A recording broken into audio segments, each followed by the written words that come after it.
Hey everybody, hope you're doing well, hope you're feeling well, hope you're having a good day or night, depending on where you are. Let me mute that so it's not doubled up.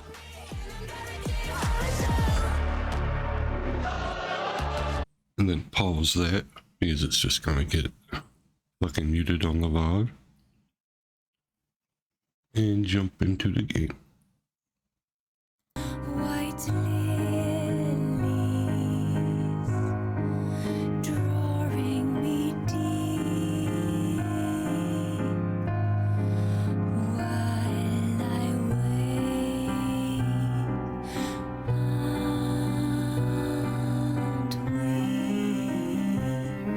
and won't accept that you're gone. We sing quite a bit of this from the opening song. Let me rest here beyond this place. Yeah, when she snapped at the mall, hanging out with Tomoe. That we haven't seen. That we did. She was like going crazy in the mirror.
Now you can hear my controller connect.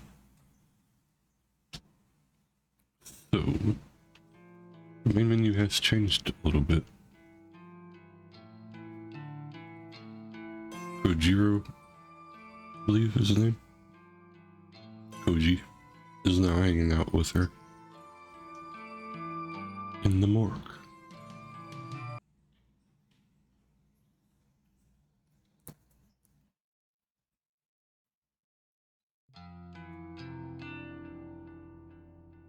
Let's do the log real quick.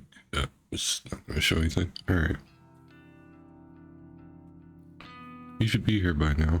I was pretty clear about meeting at 5:30 p.m. It's already 5:45 p.m. and he isn't even in sight. Thought for sure that he wouldn't miss a chance to meet up with me again. I can't contain my nerves. I try to tell myself that I'm only angry because of trepidation. I'm not actually angry at him. This is a big moment for me. I never once revealed my identity to anyone. I assume he will take it in stride. I wouldn't be going through with this if I didn't firmly believe that. Hi. My neck jerks in reaction to the voice. There you are. I'm late? Make a point of checking the time on my phone and nod. Sauce. Traffic? You drove here? No. Okay. What did you want to discuss? I have a request for you. And a confession. Kojiro's eyes widen and he looks me up and down. Knew it. I blink and look down at the ground. He's known for some time, I was fooling myself thinking that my stupid attempts to erase suspicion of my identity were working on him. You're going to confess your love. Been waiting for this moment. Wait, no, that's not. Shh. No more words. I accept your heart. Oh, brother. You get the wrong idea? Zero, I don't. Call me Koji now. We're one. No need to be shy. Ugh. This isn't getting me anywhere. Thanks to my frustration and nervousness, I simply blurt out my true confession. I'm Corpse Girl. Kojiro doesn't react, while he cocks his head a few degrees to the side, slowly and surely. If you can even call that a reaction to my sudden outburst. Yes? Okay. So, a kiss to commemorate our love? The fuck? Did you even hear what I just said? Of course. I'm Corpse Girl. I'm the one behind the corpse photos and the deaths and. Feels kind of strange to say these things out loud. For some reason, it leaves a sour and bitter taste in my mouth that I can't swallow. Yes, I know. Knew it since our first noise chat. Our first noise chat? Remember? You messaged me late at night. Asked me if I knew about Corpse Girl. Is that what tipped you off? You assumed I was her just because I mentioned her? No. Then. How? How did you figure it out? You asked me to look up names. Names of Corpse Girl's victims. Oh, yeah. I did, huh? That was stupid of me. Yeah, she should have stuck with the one name and been like, oh, that's the only one I put in the website. Too bad. I suppose that gave it away. No. Other people could have known those names. Then. Come on. Throw me a bone here. How'd you find out? You said you requested Eiichi Hanada's death. It's Hanada, the guy who died in a traffic accident. I remember that I lied to Kojiro about being the one to request his death. It was the only way I could escape his suspicions at the time. If I remember correctly, it threw him off my trail for a while. He believed I was the one who requested the death, so that explained how I knew he was one of the Corpse Girl's victims. But if what Kojiro is telling me now is true, then my lie actually had the opposite effect. How did it make him figure out my identity? I don't understand. I confessed to requesting Eiichi Hanada's death. So what? That was a lie. Even so, I still don't understand. You're not making any sense. Kojiro's shoulders drop. He stares at me intently. You lied about requesting Eiichi Hanada's death. That lie proved to me that you were Corpse Girl. Yes, but how? Tell me! I was the one who requested Eiichi Hanada's death. Oh shit. That's pretty fucking crazy. I still wonder who... I almost think Aoi is the one who requested Corpse Girl stuff, actually. I'm still kind of iffy on it, but I think she did. Kojiro deadpan countenance makes his claim believable beyond all doubt. Feel the blood drain from my face. Submitted his photo to Corpse Girl's website. Imagine my surprise when you claimed that you did it. That lie made it clear. You knew his name. You knew he died. You knew he was Corpse Girl's victim. Ergo, you are Corpse Girl. Despite my dazed state, can't fault his logic. I took credit for something Kojiro did. Of course that would paint me as a liar in his eyes. So, you've known this whole time, Yes. and yet, you still met up with me. And not just today, but at the cafe too. Yes.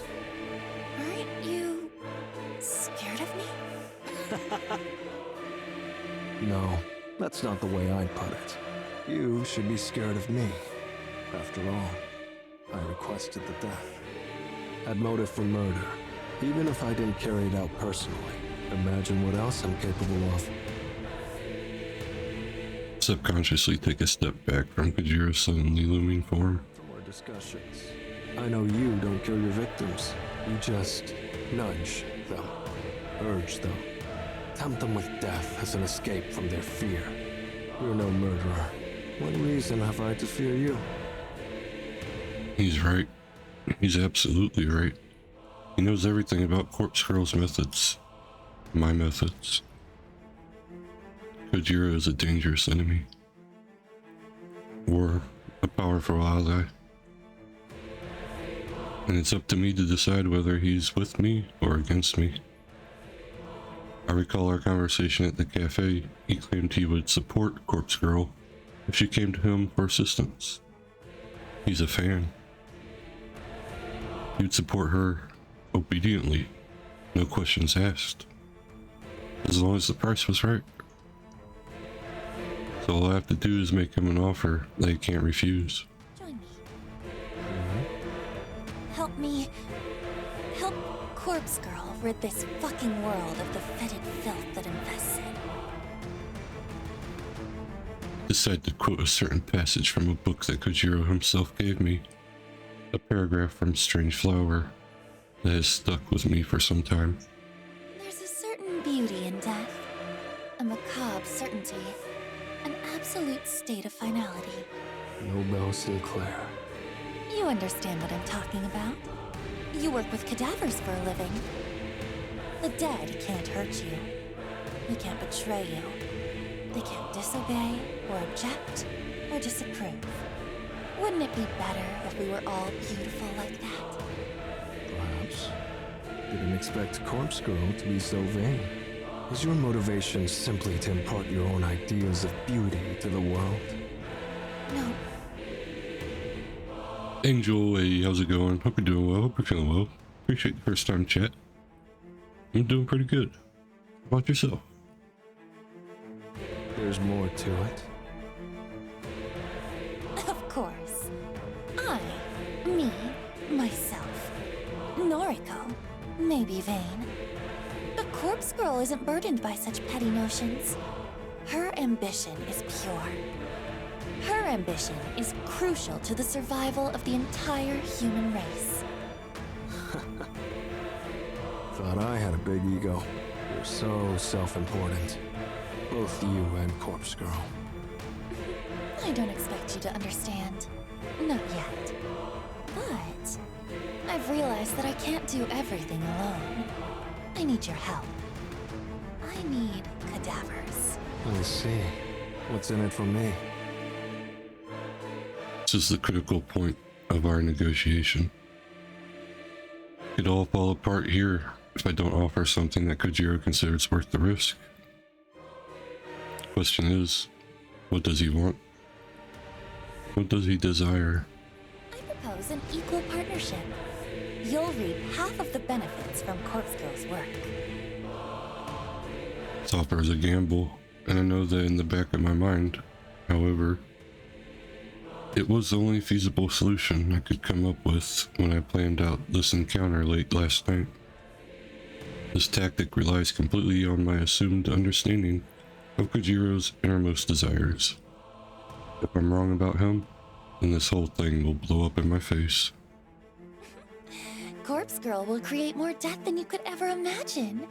Think of all the fresh corpses you could get your eager little hands on.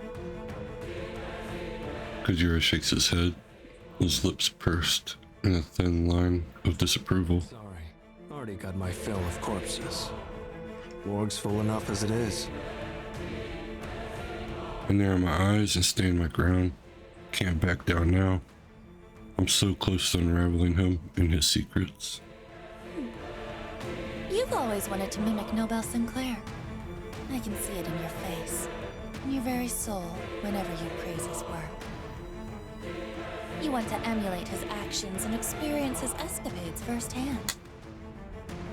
You want to dress up corpses, take them out to dinner, perform all all manner of bizarre social experiments with the dead. It's your passion. But living vicariously through Nobel Sinclair's books isn't enough for you anymore. And that's where your fascination with me, with Corpse Girl, stems from. As soon as you figured me out, you knew I was your gateway to satisfying your lust for the macabre.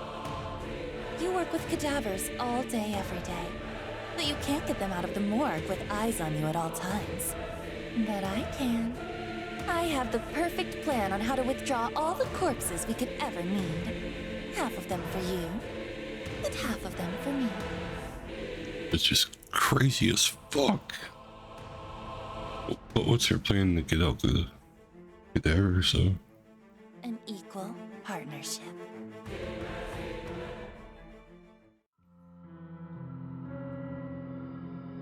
I end my speech and let Kojiro bask in my words.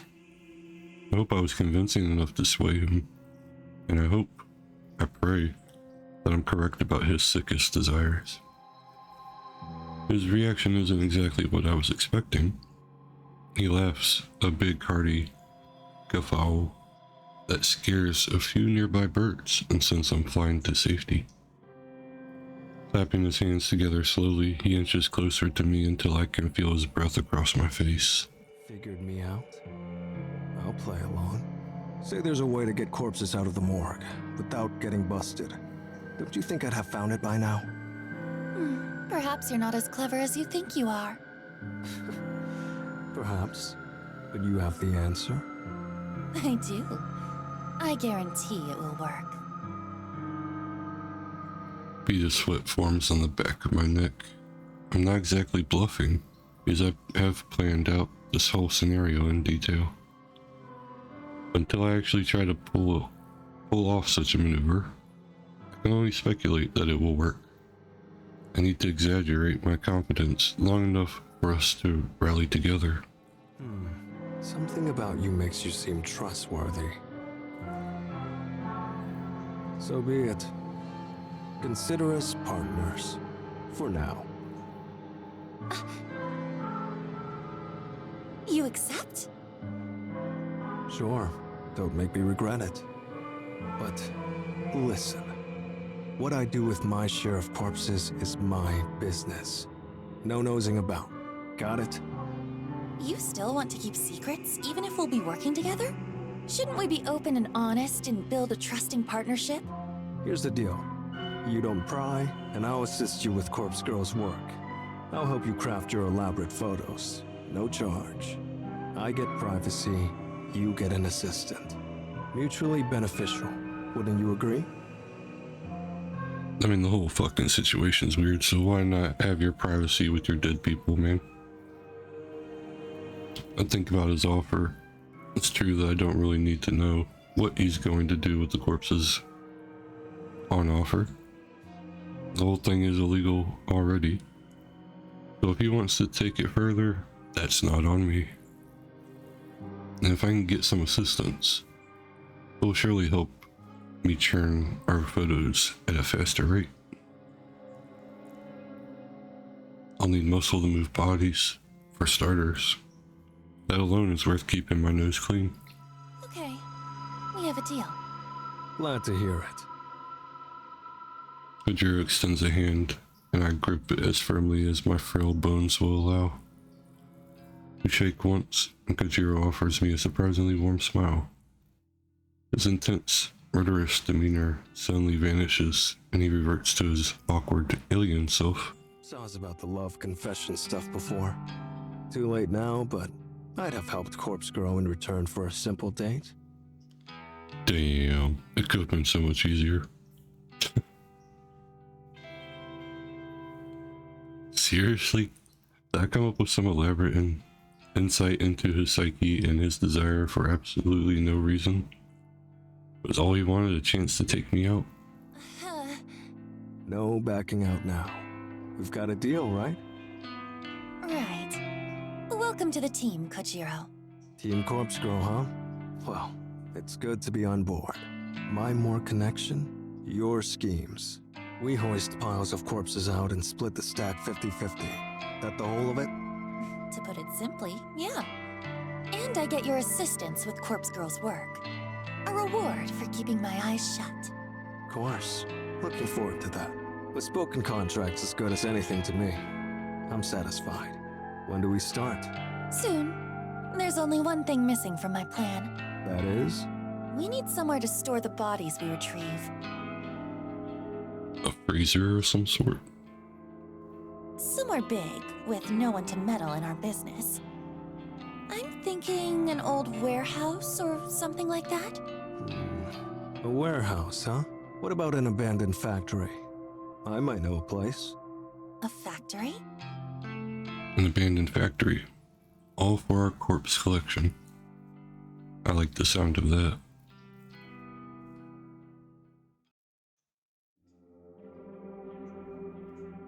It's pretty late by the time I get back home. I'm completely wiped out. That conversation with Kojiro took way more out of me than I would have guessed. My entire mouth feels parched and dry, probably due to a combination of nervousness and talking far too much. Still, I'm happy with the end result.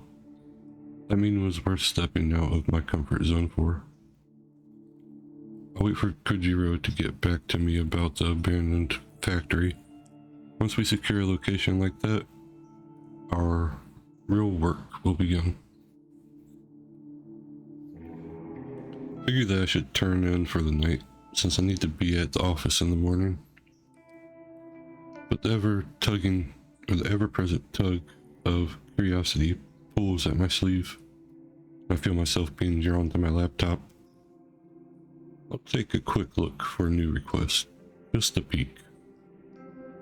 My laptop opens, and logged in, I feel a surge of endorphins slug me across the face when I see the notification for one new request.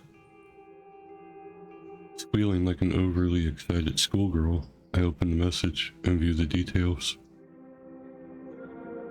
Request details. Today, 6:02 p.m. Victim's phone. Downloading image attachment. It's Ida. Photo loads almost instantly and fills the screen. A woman, middle-aged, with a stern expression, well-groomed and dressed in business attire, and immediately familiar. Hitomi Ida. I'm in complete disbelief. Seeing this request come through the site gives me a disorienting sense of deja vu. Rack my brain for the cause, wondering if I've lived this moment before. The answer hits me quickly despite my mind's exhaustion. Katomi Ida isn't the first co-worker of mine to have her death requested. Though I didn't know at the time Akane Tsuramaki also worked in the building, and her death was requested not all that long ago. Katomi Ida marks the second person to be wanted dead within my company, and she's an exec, just like Tsuramaki. I wonder if this is simply a coincidence. Surely has to be. After all, Tomoe confessed that she was the one to request Tsuramaki's death, and she seemed to regret doing so.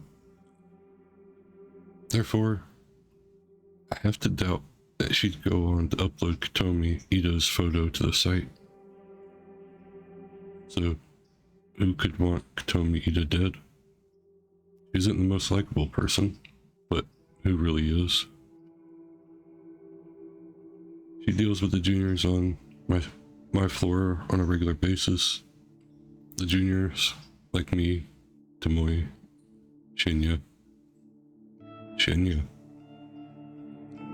That's right. Thanks to Katomi, Shinya's prospect at the company are dead in the dirt. And that's before even diving into the true issue, their current relationship. Would he request her death as retribution? He doesn't seem like that type, but I let out a sigh. I'm far too tired to run through the myriad possibilities tonight. Don't think I can even bring my blurry fingers to navigate to the database of the deceased to start on this request. I'll tackle this tomorrow. No matter the reasons behind the request, Tomi Ida will receive a corpse photo. That's my conviction as Corpse Girl, after all. Close the lid of my laptop and throw myself down on the bed, begging for sleep to claim me quickly.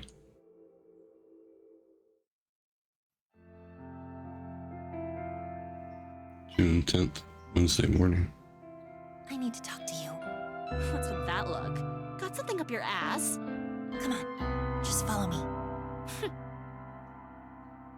Grab Tommy's wrist and guide her away from the labyrinth of desks and into the elevator waiting patiently for us. We emerge from the double doors into the lobby. The place is quiet and nearly empty. Offers significantly more privacy than the crowded 14th floor. God, your fingers are bony. You're pinching me. Sorry.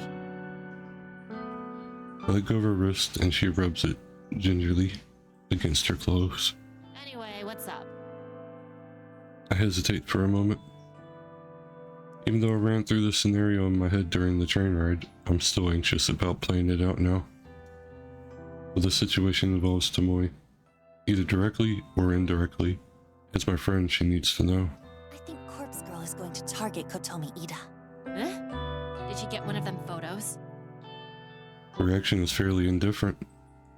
I thought after being involved in Tsurumaki's death, this news would have more of an impact on her. No, I don't think so, but How do you know then? that's hard to explain. Just bear with me. Kotomi and Shinya had a falling out. Because of her, his career here is at an end. I'm sure he told you about it. Yep. It makes sense. Shinya would confide in his girlfriend about his career, but I don't know the extent of Tomoe's inside knowledge. I doubt she knows the true nature of their relationship, judging by how nonchalant her reaction has been so far. So, if you can kind of guess what I'm getting at, What? I think maybe that Shinya requested her death. Shinya? Nah, he don't have it in him. Besides, that bitch has it coming. She does? Yep. I'm surprised you found out about it, but I plugged her photo into Corpse Girl's website yesterday. Damn, she did it again.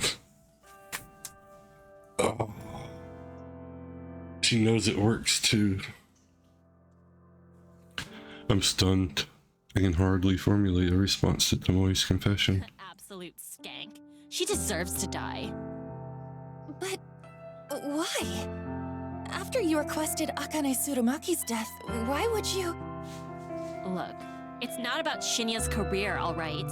I spoke with him, real deep and meaningful like. He confided in me. But since we're friends, I suppose I can share it with you. Kotomi Ida has been sexually assaulting him. Seriously? I feign a surprised reaction. In reality, I'm just more taken aback that Shinya actually confessed to Tomoe. It's been going on for months, he says. And now she's fucked his career up, so he'll have no choice but to leave the company. He leaves, and she gets off free without anyone finding out about what she's been doing to him. I hate her. I hate her so fucking much. I try to digest Tomoe's words. I didn't know that Shinya has been putting up with the abuse for such a long time. So Kotomi's motive for ending his career was purely out of self-interest. He was probably looking for a reason, any reason, to discard him. And that slight incident with Aoi was just good enough for her to seize. If he quits the company, she won't get found out. It's a simple plan, but utterly devious. We should tell someone what she's been doing. She can't get away with that. She ain't gonna get away with it. Corpse Girl's coming for her, remember? I can't wait to hear the news about Kotomi winding up dead somewhere. I hope she gets her throat slit. Yeah. But hey, how'd you find out about it? Tomoe cocks her head and gives me a concerned look. I brace myself as I watch the gears slowly turning inside her head, waiting for her to point the finger at me. Don't know why I thought it was a good idea to reveal this information to Tomoe. Should have just kept my mouth shut and fulfilled the request like always. Damn it. Why does my curiosity always get the better of me? I'm going to cause my own demise at this rate. Oh, I figured it out. Kotomi must have received a photo and told you about it, huh? Wow, that corpse girl sure works fast. Tomoe's gleeful expression suddenly caves in and she gasps. Wait a minute. Why would she even show you something like that? When I think about it, there was that time you got a photo but nothing happened to you. Then, the only way you could have really known about Kotomi is... Maybe she's not that dumb. Maybe she's not that dumb. I flinch as Tomoe takes a purposeful step toward me. You're a corpse girl, aren't you? Damn it. Damn it. She's not that dumb. You have to be. It's the only thing that makes sense. I avert my gaze and look to the floor in silence. Are you for real? I can't believe it. You took your sweet time figuring it out. Don't give me that bullshit. You can't expect me to figure out something like that if you're gonna try so hard to hide it. What the fuck, girl? You get your rocks off by killing people? No, not exactly. I don't kill people. The hell you don't! Explain that bitch Tsurumaki. She killed herself. Yeah, she killed herself. That's the cover-up, right? I'm serious. She killed herself. But Corpse Girl encouraged her to do it. Tomoe blinks a few times, her face crunching up and analyzing my blank expression. You're telling the truth. Holy shit. I can't believe this. You're really Corpse Girl? There's no going back now. After hiding my true identity for nearly a year, I've managed to reveal it to 2 people in less than 24 hours. Just hope I haven't made a fatal mistake. It's true. I'm Corpse Girl. Wow, fuck me, right? All this time I've been thinking you're just some goth skank with weird hobbies. But you're actually pretty fucking cool. You're actually doing something with your life. Huh?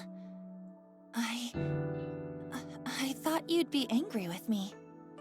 Angry? Why would I be angry?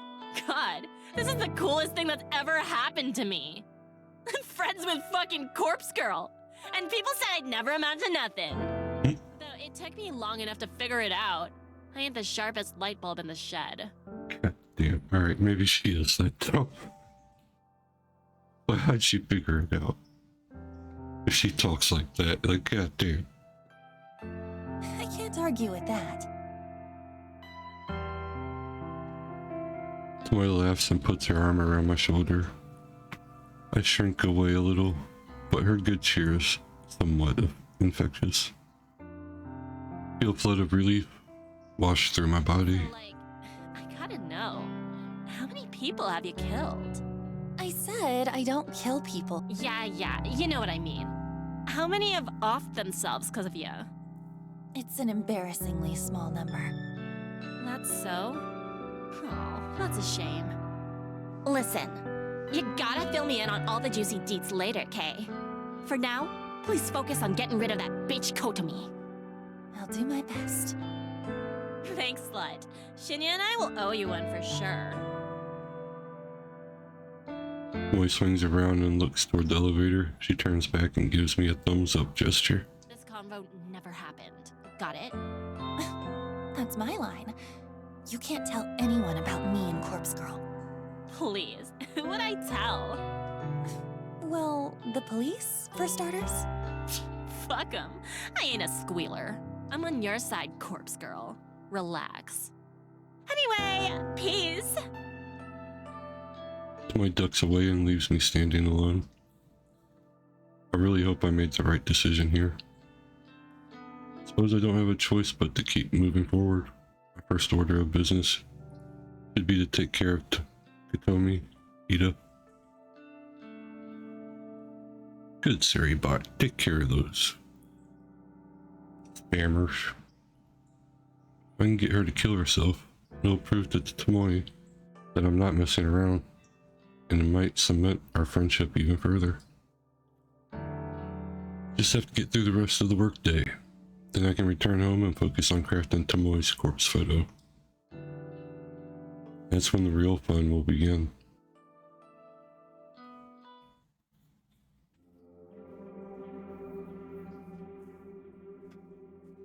I reach into the drawer and clutch a cheap plastic burner phone between my fingers. Crafting the photo for Katomi Ida is done. All I need to do now is send it. Thought about waiting until tomorrow, but I already put off making the photo for a day, so I'll make my move tonight. During editing, I timestamped the photo with tomorrow's date, 10:46 a.m. Doesn't leave much time if Hitomi receives the photo tonight, but I'm confident the plan will be effective. Hitomi will look at the photo tonight.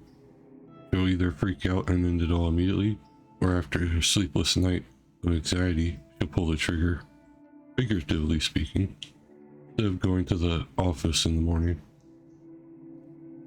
I could cross my fingers and hope that by divine intervention someone else will take her life, but based on my recent failures, don't think that's likely anymore. If anyone else was ever involved in the deaths of Corpse Girl's victims, don't think they're still around. Why else would my last few attempts have failed? No, my best bet is to urge Katomi to simply kill herself. A convincing enough corpse photo might be enough to lure her to her death. When I turn on the burner phone, I'm happy to see the battery's still charged. Load up the phone number masking app, enter my trademark digits, and then shoot the photo into the network. If Katomi is a screen addict like the rest of society, she'll be freaking out in about 10 seconds. Since this victim is going to have a quick turnaround time, I'll take the burner to the back shed tonight to store it, and I'll ditch it on the way to the office tomorrow. Not expecting a reply within such a narrow time frame, so there's no need to hold on to the phone for 24 hours like I normally do. Clutching the phone with one hand, I grab my keys from the kitchen bench with the other. I step toward the front door. The phone in my hand vibrates violently and I nearly drop it in terror. What the? I bring the screen swiftly to my face and read the alert. One new message. Without thinking, I unlock the phone and open the message. It's a reply from Katomi Ida. You think this is funny? I know who you are. I'll report you to the police. Oh my god. Holy shit. She actually replied. For the first time since Corpse Girl started her grand work, I've actually received a reply from a victim. Even though I use the number mask, there's actually nothing stopping someone from directly replying to the message.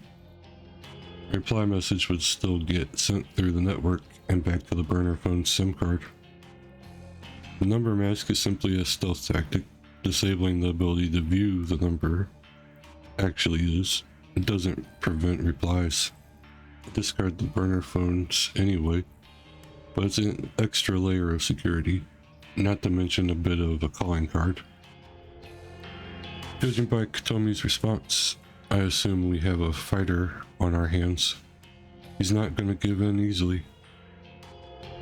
Her threat about reporting me to the police is a bluff. Confident that she couldn't possibly know my identity. I've been waiting for this. I've waited so long for someone to reply. I can finally put my contingency plan into practice. Been holding out for this moment. Feel a wicked grin split my face in two, and I mash my fingers against the screen as I compose a venomous reply. You like that photo? That's you in about 12 hours, unless you follow my instructions. The message sends in an instant and I eagerly await the next reply. Not left waiting for long, Tomi's response comes through within seconds. Her attitude is completely changed. Please, I'll do anything. What do you want? I called your bluff, you piece of shit. Now you'll do what I tell you to. I enter my instructions clearly and concisely. Pack 500,000 yen into a bag, put it in a coin locker 6644 at Shinjuku Station. Retrieve the item already inside, put the locker key inside a full soda bottle, and leave it on top of the locker. After I send the message, I decide to add one last bit. Do it now. Make sure no one sees you. Then go to platform 12. Do not board a train. Await my instructions. Satisfied with this addendum, I hit send. If Katomi truly fears her well-being, she'll carry out the instructions. Her response arrives shortly. Okay, I'll do it. I'm going there now. Yes. I've done it. I've convinced her. I'll collect the money once I'm sure she is no longer hanging around. 500,000 yen is nothing to sneeze at. Not life-changing, but it'll cover my rent for a good few months. I choose this amount to simply test the waters. Asking for an insane amount would make it impossible for a victim to follow through. I figured someone like Katomi, an exec from or for a big company, would easily have access to this much dough. I'll go collect the money. And if everything goes well, Katomi Ida will disappear before sunrise.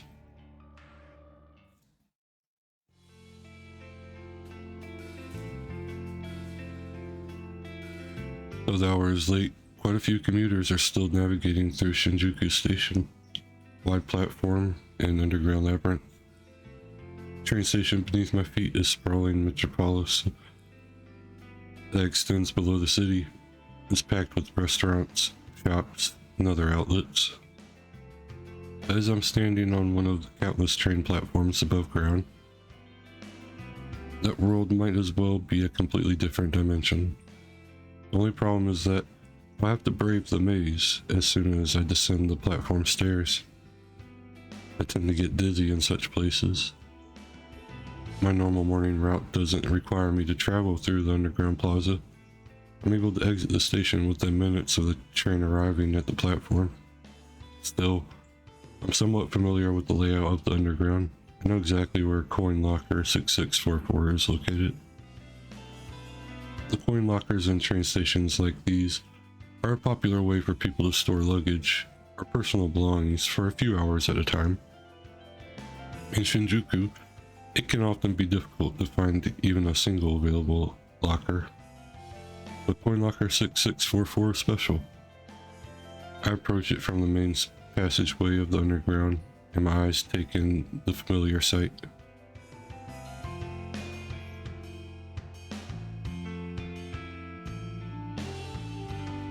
Locker 6644 sits in the middle row, nestled between countless other lockers. Across its door is a thick coat of graffiti. Colorful curse words sprayed on with thick paint adorn the locker. The graffiti is such an eyesore that it acts as a deterrent to anyone who might want to store their belongings.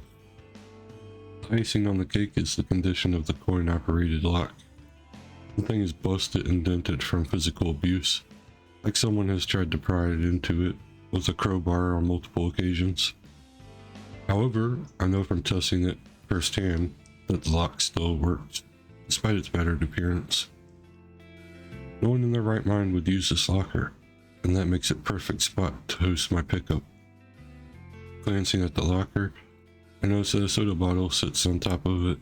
Soda bottle full of bubbly opaque liquid.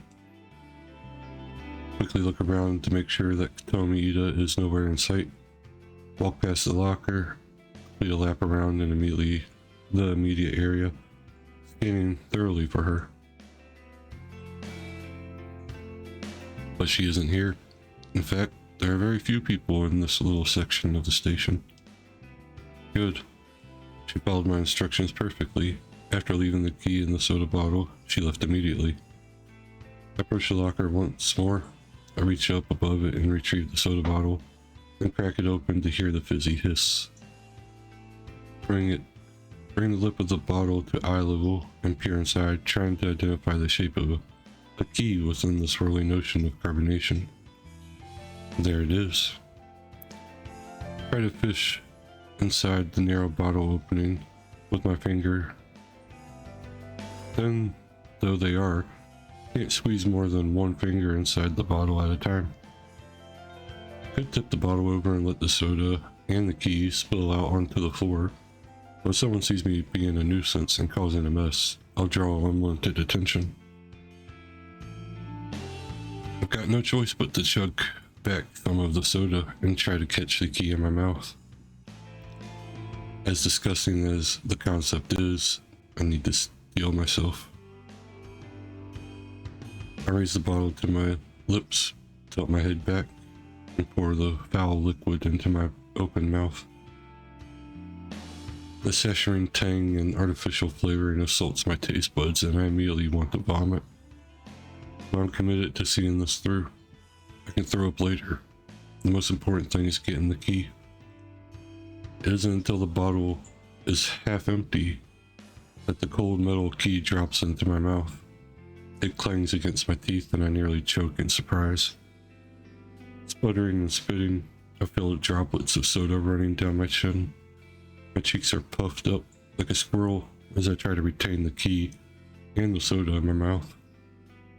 I reach my fingers into pursed, tight lips and recover the tiny key.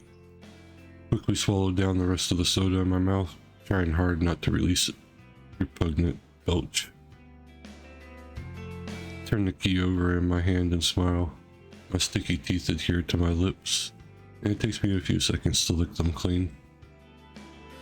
Tossing the soda bottle into the nearby trash can, I wipe the key clean on my skirt and quickly insert it into the coin locker. I twist the key, turn the latch, swing the locker door open. Inside the dark vault is a single bag, a simple paper pouch, like you would get at the grocery store. Pull the paper bag out, take a look inside. Thick stacks of 10,000 yen bills fill the bag. I'm not foolish enough to stand here and count it all. I'm confident the amount is at least pretty close to what I requested. It worked. My plan worked. I can hardly believe it. I devised this contingency plan months ago. I waited so long to try it out. All I needed was someone to reply to their corpse photo, with somebody to try and reject to their fate. I wanted to prove that people would bow to fear and do anything to save their own skin. It seems that I was right. Just one more thing to do. I fold up the paper bag and clutch it tightly. With my free hand, I pull the burner phone out of my handbag and compose a message to Katomi Ida, who should be obediently waiting above ground on the train platform. When the next train arrives on your platform, stab the first person to disembark. You must kill them. If you escape, leave this prefecture and never return. It's done. When I first opened the coin locker and retrieved the paper bag, I immediately noticed the knife that I had placed inside months ago was missing. Tommy followed every word of my instructions. My message had read, pack 500,000 yen into a bag, put it into the coin locker at Shinjuku Station, retrieve the item already inside. I've given Katomi an opportunity. She can trade another's life for her own. If she kills someone exiting the train, Corpse Girl will spare her life. It's a simple exchange, and one that I bet she is willing to make. If she gets away with the murder, she'll flee from this place. I won't see her ever again, and neither will Shinya or Tomoe. To us, she'll be as good as dead. And as for Corpse Girl, well, as long as a body is claimed in exchange, he'll be satisfied. After a few minutes of waiting for a reply to the message, I figure that she's not going to write back. She's probably getting ready to fulfill her request. Keen to witness how this unfolds, I take the nearest escalator upstairs to the upward. Yeah, I take the nearest escalator up toward the train platform.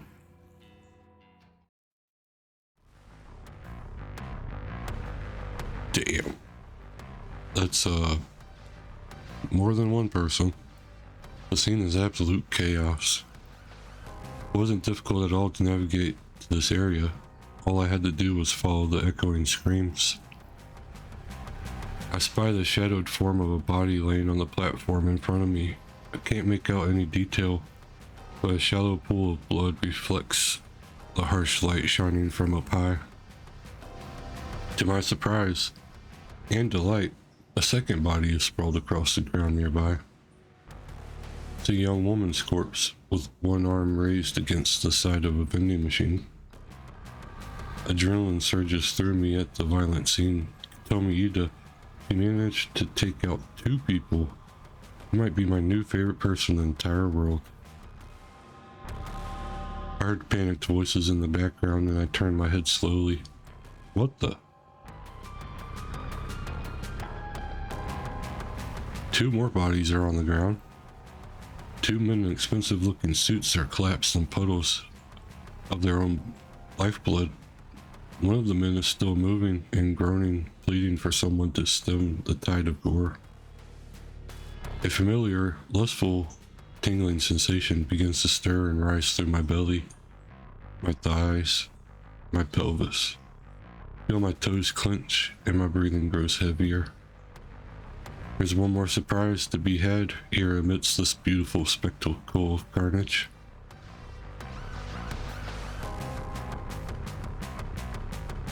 A woman is slumped in one of the plastic chairs that lines the platform. Her head is tilted, her suit jacket stained with red. A thick knife with a black grip protrudes from the side of her neck. A bubbling river of vital fluid cascades around the glimmering blade and pools within her shirt collar. Even with her face masked by blood, it doesn't take me more than a few seconds to recognize her identity. Tomi Ida. Dead.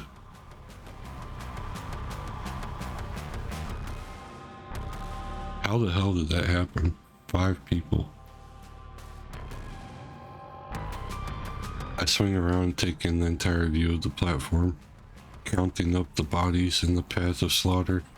My mind pieces together a theoretical scenario. Tomi waited at the train doors, opened, knife drawn, the knife she retrieved from locker 6644. When the first person stepped out of the train, she stabbed him and left him for dead. The body that I first saw, laying on the edge of the platform, was perfectly aligned next to the train to fit this theory. In a panic, Tomi would have attempted to flee. She bumped into her second victim.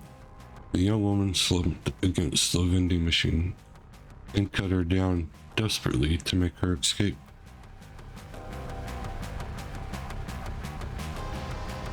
Anna, hey, how's it going? Hope you're doing well. Hope you're feeling well. I'm doing pretty good. Hope you are as well. Judging by the wound on Katomi's own body, I would assume the 2 businessmen lying face down tried to approach her. They must have sustained fatal wounds before finally managing to wrest the knife away and plunge it into Katomi's neck. It's all just speculation, but I'm fairly confident that's how this whole event played out. It was probably over in less than 60 seconds. It couldn't have worked out better for me. Yep, I'm pretty cool. Hey, I'm glad to hear that. Of course. Never dared hope that Katomi would meet her end once this plan had been set into motion. I would have been satisfied with her simply skipping town. I feel my legs weakening under my weight, and I'm afraid I might buckle at any second. The waves of radiating heat spreading through my body are causing me to tremble and shake. There's so much blood. It's everywhere. I've seen it in countless photos and thought I had become desensitized to it. But maybe I was wrong. Seeing blood in real life is completely different. I feel faint and pale and excited and aroused.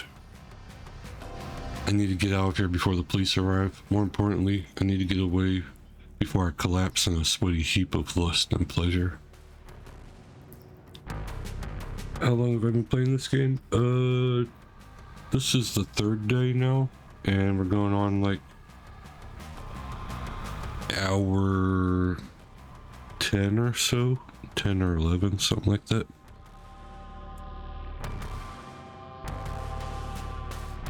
I turn on my heel and sprint down the rising escalators as fast as my quivering legs will permit.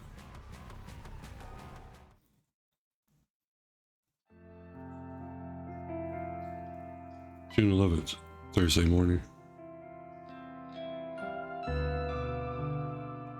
Another morning fueled by coffee. Once again, I didn't manage to get much sleep last night. I want to say it's not my fault, but I know that's not entirely true. The grisly visage of all those slain people on the train platform was burned into my mind's eye. Every time I started to drift off to sleep, a splash of blood or a fleck of gore would appear in my thoughts, and I would snap awake again. And the sight of Katomi Ida with a knife sticking out of her neck made me shiver more than a few times. Nevertheless, I'm here now, at the office as usual. Witnessing violence on that level in person was a different experience than I had expected it to be. However, it has helped me steel my resolve. I'll need to desensitize myself to that kind of carnage if I'm to continue with Corpse Girl's ambitions.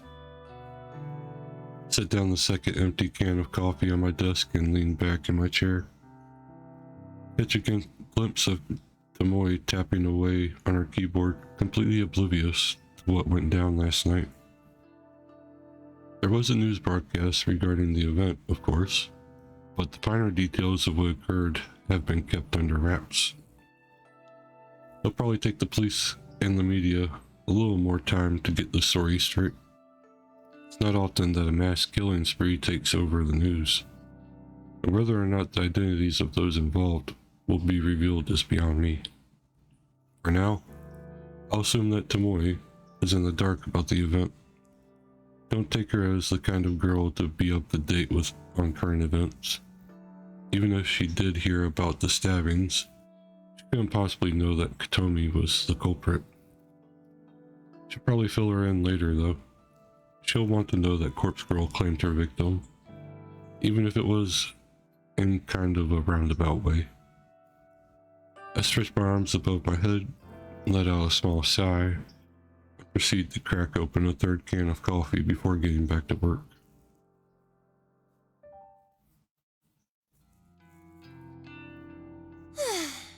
You got a minute? Shit, yeah. I wanted to speak to you anyway. Oh, okay. Well, you go first. For sure. Well, I wanted to thank you for killing Kotomi Ida. I don't know how you did it, but thanks. She knows. Huh? How did you know she died? Oh, come on. She didn't come in today, right? And there Well, was that brutal stabbing incident over at the station last night. okay, maybe this bitch is smarter than we thought she was. It don't take a genius to put 3 and 3 together. She keeps on proving me wrong every time I say something like that. That shit went down so close to here, where we spend so much of our time. Chances were good that it affects someone you know. I shake my head at her logic. The city is home to more people than you could count. Don't know how she came to the conclusion, but the fact that she's actually correct just blows my mind. Well, yeah. I guess that's it then. I'm thankful, for serious. And Corpse Girl really did me and Shinya solid. If there's ever anything you need, like, no matter how dirty, then count me in. I owe ya.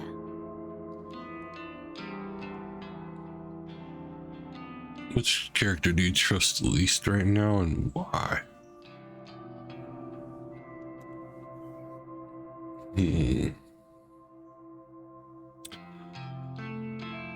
Probably Koji.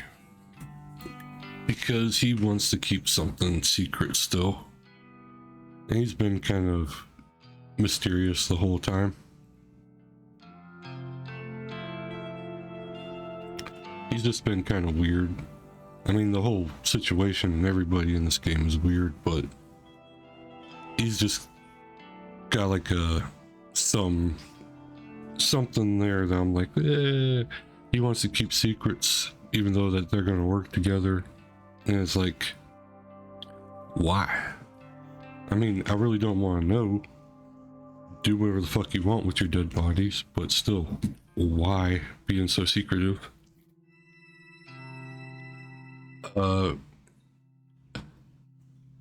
Aoi, I feel like, may have been the person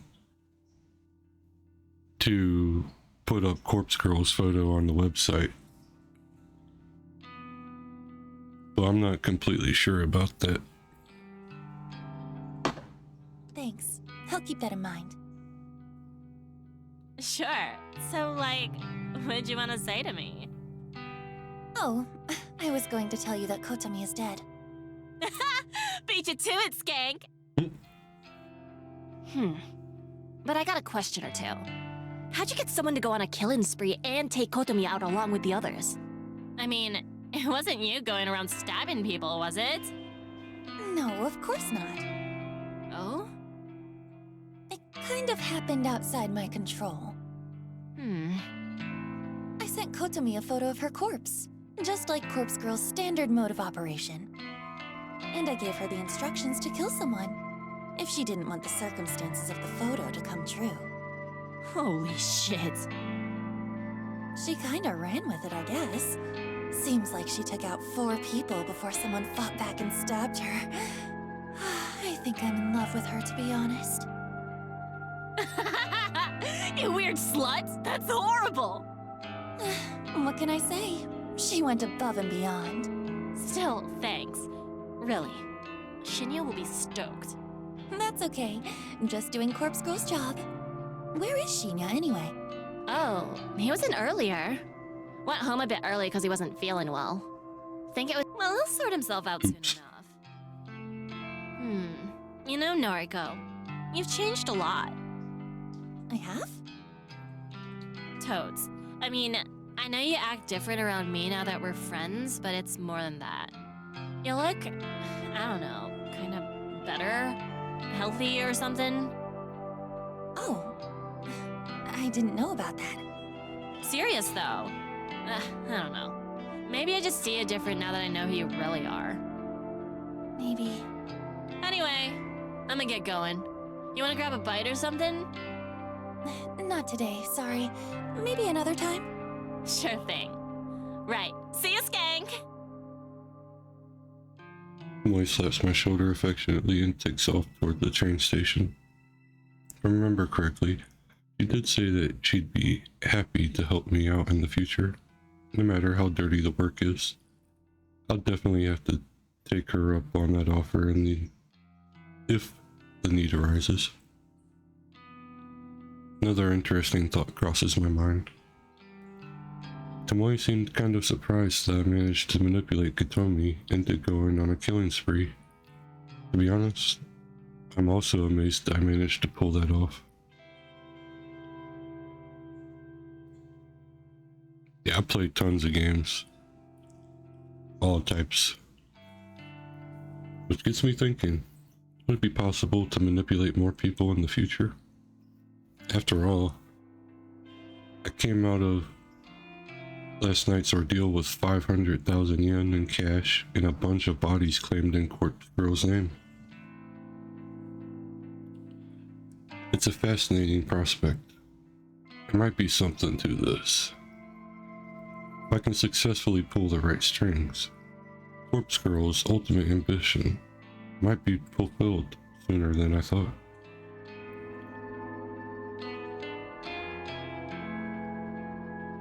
Favorite game? Probably still the original Dead Space. I continue to dwell on unlimited possibilities as I make my way to the station.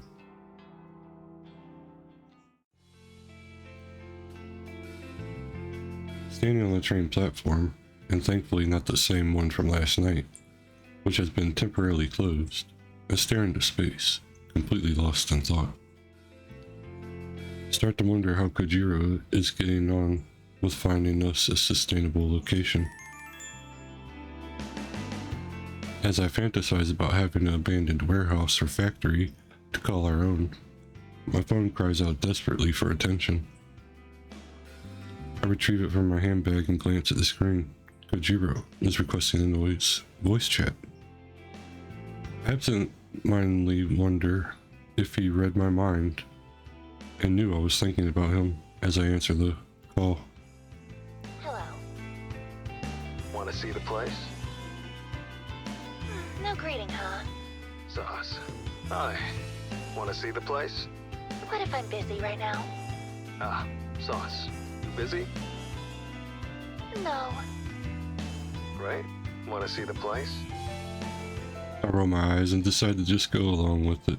After all, I am dying to move ahead and see what kind of location he has secured for our work. Yep. Where is it? Mad. Shin Okubo, behind K-Town. An abandoned factory. Just what you wanted. Shin Okubo. That's suspiciously convenient. Why? I work in Shinjuku. It's just one station away on my train line. Okay, I'm heading there now. You in? I'm in. How do I get to the factory from the station? Exit the station to Okubodori. That's K-Town proper. I'll message you the full address. Okay, got it. Just head through Koreatown. I'll be there soon. Mad. Bye. Kojiro ends the call and I immediately receive a message with the factory's address. Seems easy enough to get to. I feel a bit nervous about going there. It's a new place, and it's located in a town I don't normally travel to. But for some reason, I feel energetic. I actually feel enthused about it. Maybe it's because I haven't been hidden away at home all day. Been at work, around other people. Perhaps that helps me acclimate to the concept of going somewhere new.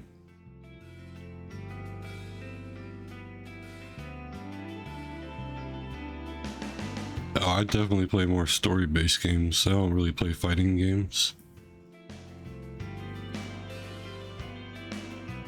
Plus you can consider like Elden Ring fight games, but like not Mortal Kombat or Street Fighter or anything like that. And the chances of someone sneaking up behind me and strangling me in broad daylight are pretty slim, I think.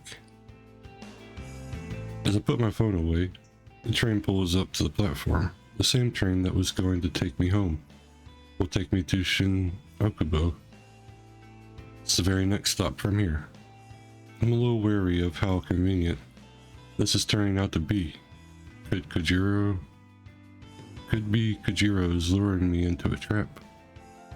But I don't know. I think he genuinely wants to be involved in Corpse Girl's work. I board the train and stand by the doors, ready to disembark at the next station.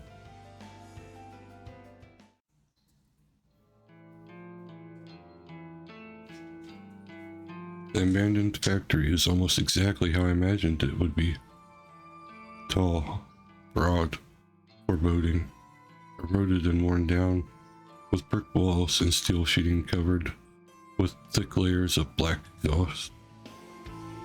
Gigantic metal pipe protruding from within and wrap around the exterior, only to re-enter through vents here and there. A series of ventilation shafts and chimneys line the roof. They don't release even a single puff of smoke. This place has been shut down for a long time. The front entrance is located at the rear of a small parking lot. It's a simple steel door that has been chained up and padlocked. Further along the side of the building is a loading dock. An expanse of asphalt that leads to the concrete path and a giant roller door. In the dock sits a derelict van covered in a brown tarpaulin. This place is amazing! You haven't seen inside yet. I glance towards the steel door, securely chained shut, and wonder if anyone has entered within the last decade.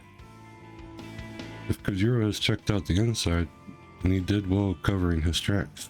How do we get in? Around here. Follow his lead as he walks towards the corner of the building. A steel railing bars our path, but he swiftly hurdles over it and continues down the side of the factory. I take a minute to climb the railing, making sure not to twist an ankle as I stick the landing on the other side. Here. Kojiro points to an open window. Thankfully, there seems to be enough of a gap for someone as large as Kojiro to slip through. I shouldn't have an issue getting in either, despite my thin, heavy-set frame. He slides in first, and I quickly follow.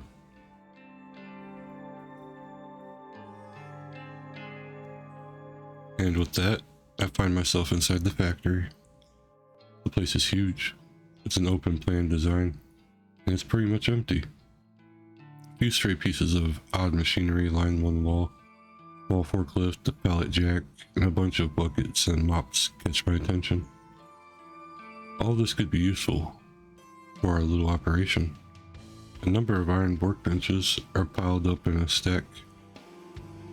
They look heavy and rusted, but they would probably make good tables for resting corpses on. Aside from these miscellaneous items, the factory is essentially bare. Concrete floor is in bad shape, cracked and worn from probably 50 years of use. The thick brick walls are scorched in some places and dented in others. Still, It's perfect. Thanks. Figured you'd approve. How did you know about this place? Kojiro doesn't answer immediately. His eyes turn to the stupendously high ceiling, with his array of glass sunlight beaming light down upon us. This is one I made myself. After a minute, he turns back to me. I used to work here. His dad. What did he do here? This place used to manufacture steel fencing, chain link fences, barbed wire, chicken mesh, that kind of thing. Huh, I see. A lot of that is imported now. There's still an industry here, but Dad couldn't compete. Went out of business maybe a dozen years ago. Died about a month later. He died? That's how it goes. I'm sorry. Stop working. Stop moving. Well, could have been closer. So, how come no one else bought the factory? Look around. It's a dump. Who'd want it? Cost a fortune to fix or rebuild. Wonder if it was waiting for us. Yeah. I wonder. Definitely all seem too good to be true. But this is the real deal. This is our factory now. Going half on this, right? Right. Okay. Good. Welcome home then. Or something. Let's work well together. Roger that. I've entered an unlikely partnership with Kojiro. We've obtained a base of operations, safe from prying eyes.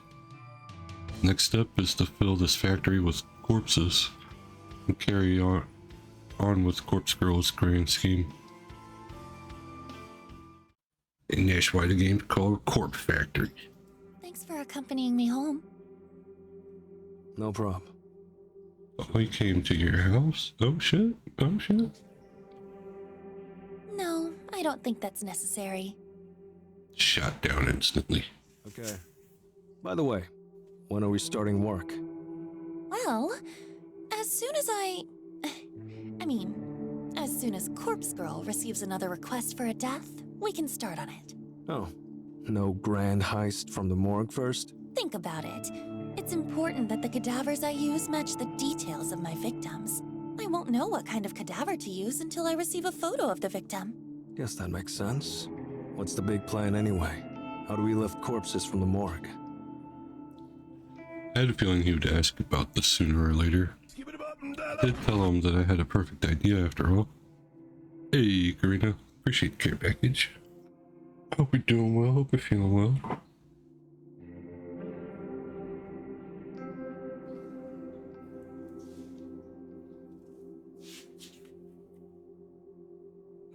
I imagine the biggest issue is writing off the bodies, so to speak. If a cadaver goes missing or is unaccounted for, there will be an investigation. Am I right? How's it going? How are you? I'm doing pretty good. It's going pretty good as well. Just playing through the story game, just relaxing. It's pretty twisted, but I don't mind those type of stories. Guess so. We need to be able to take the bodies away from the morgue without anyone ever knowing they're gone. So, the solution is simple. We only take the cadavers that are due to be cremated. Okay, wise guy. A delivery company picks up the cremains nearly every day. Huh? Cremains? That's what the ashes are called. Oh, right. So what do we hand over? Empty canisters? It's simple. Fake ashes. Yeah, right. Fake ashes.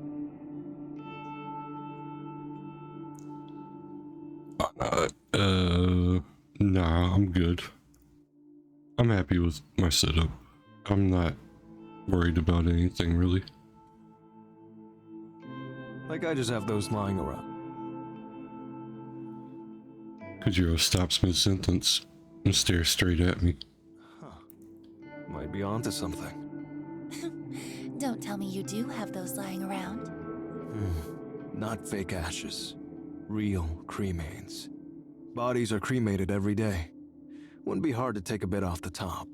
Huh? Could probably get away with like a quarter? I'm confused. What are you talking about? Oh, thank you for the advice. Appreciate that, Karina. Sauce. Every time someone gets cremated, I'll collect a quarter of the ashes. Store them, put them aside. Won't take long to fill up a whole canister. Let me see if I follow you. You gather up a little bit of ash from every cadaver that gets cremated.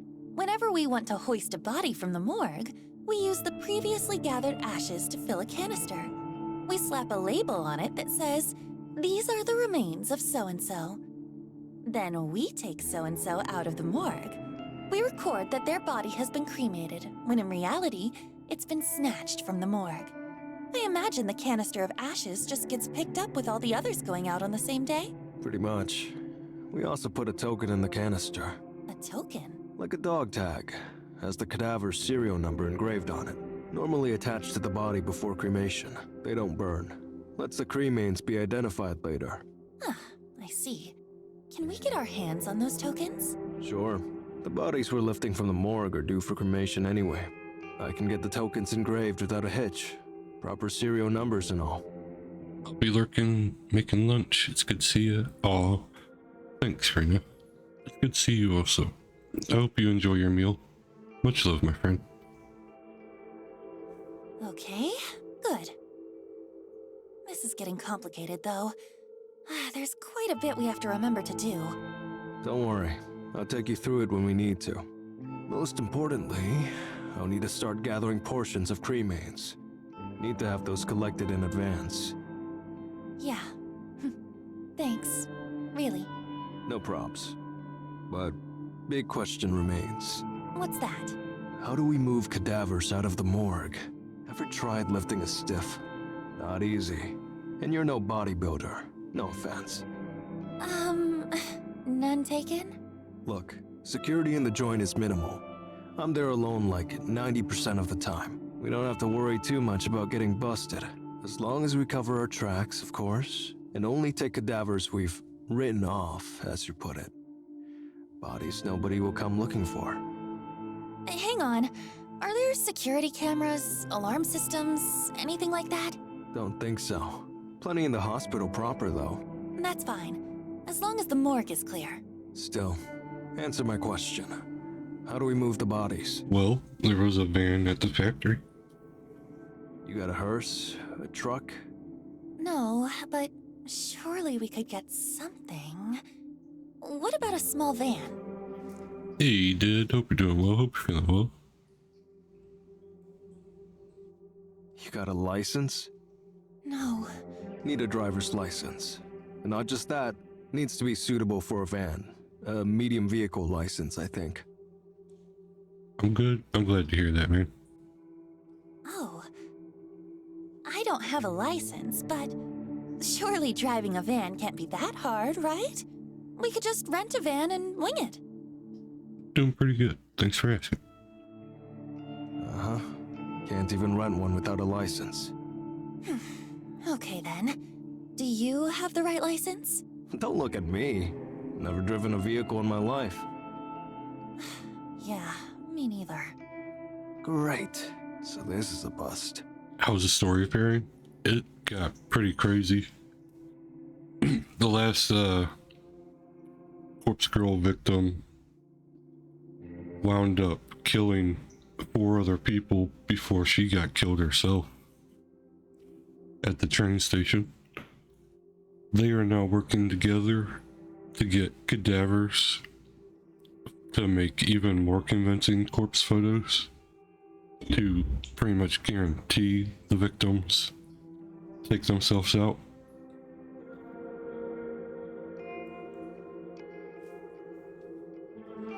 Have you ever, I mean, I guess in a way, it also reminds me of an older anime called Hell Girl, where it was kind of the same premise, where there was a website that people went to put people's names in to have them killed, but they actually, like, Hell Girl actually killed them. It wasn't like a make them go crazy and kill themselves thing. Like, it was like a demon basically coming from hell and taking souls. Yeah, it was a pretty crazy anime. Beautifully drawn too, like amazing art. Had some pretty dark storylines in it, but I mean, if you want somebody dead, it's probably for a pretty fucked up reason. I put my head in my hands. We got so far. We secured a factory, planned out our heist, and Hang on. I whipped my phone out of my bag and skimmed through my noise contacts. I'd prefer to text than call, but I'm too impatient right now to wait for a response. I start a voice chat request and wait for the recipient to answer. Hey, Skank, what up? Tomoe. Tomoe, hey, you got a sec? Sure. Do you have a driver's license? Yep. No car, though. Okay, what kind of vehicle is your license good for? Like cars and scooters. Not vans? I mean, I don't think so. I curse under my breath. Yo, what's the problem? You need a lift or something? Not quite. I need to, pick something up. Oh, something big? That why you need a van? Yeah? I don't know if there's anything I can do about that. I can't even rent a van with my license. Yeah, I know. I shoot a deathly glance at Kojiro, and he just shrugs, a look of "I told you so" on his face. I mean, if you're desperate, you could just buy a van. Huh? I see secondhand vans listed for sale all the time. Check out the noise marketplace and the classifieds pages. No one will check for a license on a private sale. It's just one chump selling a van to another chump. Sophia, hey, how's it going? Hope you're doing well, hope you're feeling well. Appreciate the first time chat. Holy shit. You're right. Hey, appreciate the follow. Wait a minute, get it how you live it. 10 toes in when we standing on business. I'm a big stepper. I'm doing pretty good. Hope you are as well. Well, I don't know about that. Thank you. Oh, by the way, you wouldn't object to a driving gig, would you? I do owe you one, I suppose. You want me to drive a van, though? If I get busted on my license, I'll go to prison. You won't go to prison. It'll be a fine at most. Look at Kojiro and he gives me another shrug. Look, if you get a fine, I'll pay for it. That cool? Yeah, what the hell? What are the chances of getting busted anyway, right? Can you text me the deets or whatever? The address and stuff? Shinny just got to my place, so I gotta get the door. Okay, will do. Thanks, Tomoe. Sure. Later, slut. And the call and feel a wave of excitement flooding through me. You get all that? More or less. You girls sure are loud. Sorry. So, I'll need you to do me a favor. By van, right? Yeah, you're a big, strong man. You won't get ripped off. I'm just a poor little girl. Cut it out. I'll do it. But you got the money? As a matter of fact. I finally remember swindling a cool 500,000 yen from Katomi Ida just this week. We've got a 500,000 budget. Will that do? Maybe. Can't get you anything modern, but I'm sure it's enough. Great. You think you can get something tomorrow? I'll try. The noise marketplace, right? That's right. Well, no promises. I'll do my best. Thank you. Really. Yeah. Okay. I'm heading off. Unless you actually do want me to come upstairs. No. Roger that. Trust me, bud, she's gonna take care of herself before she asks you for help. See you tomorrow. Probably.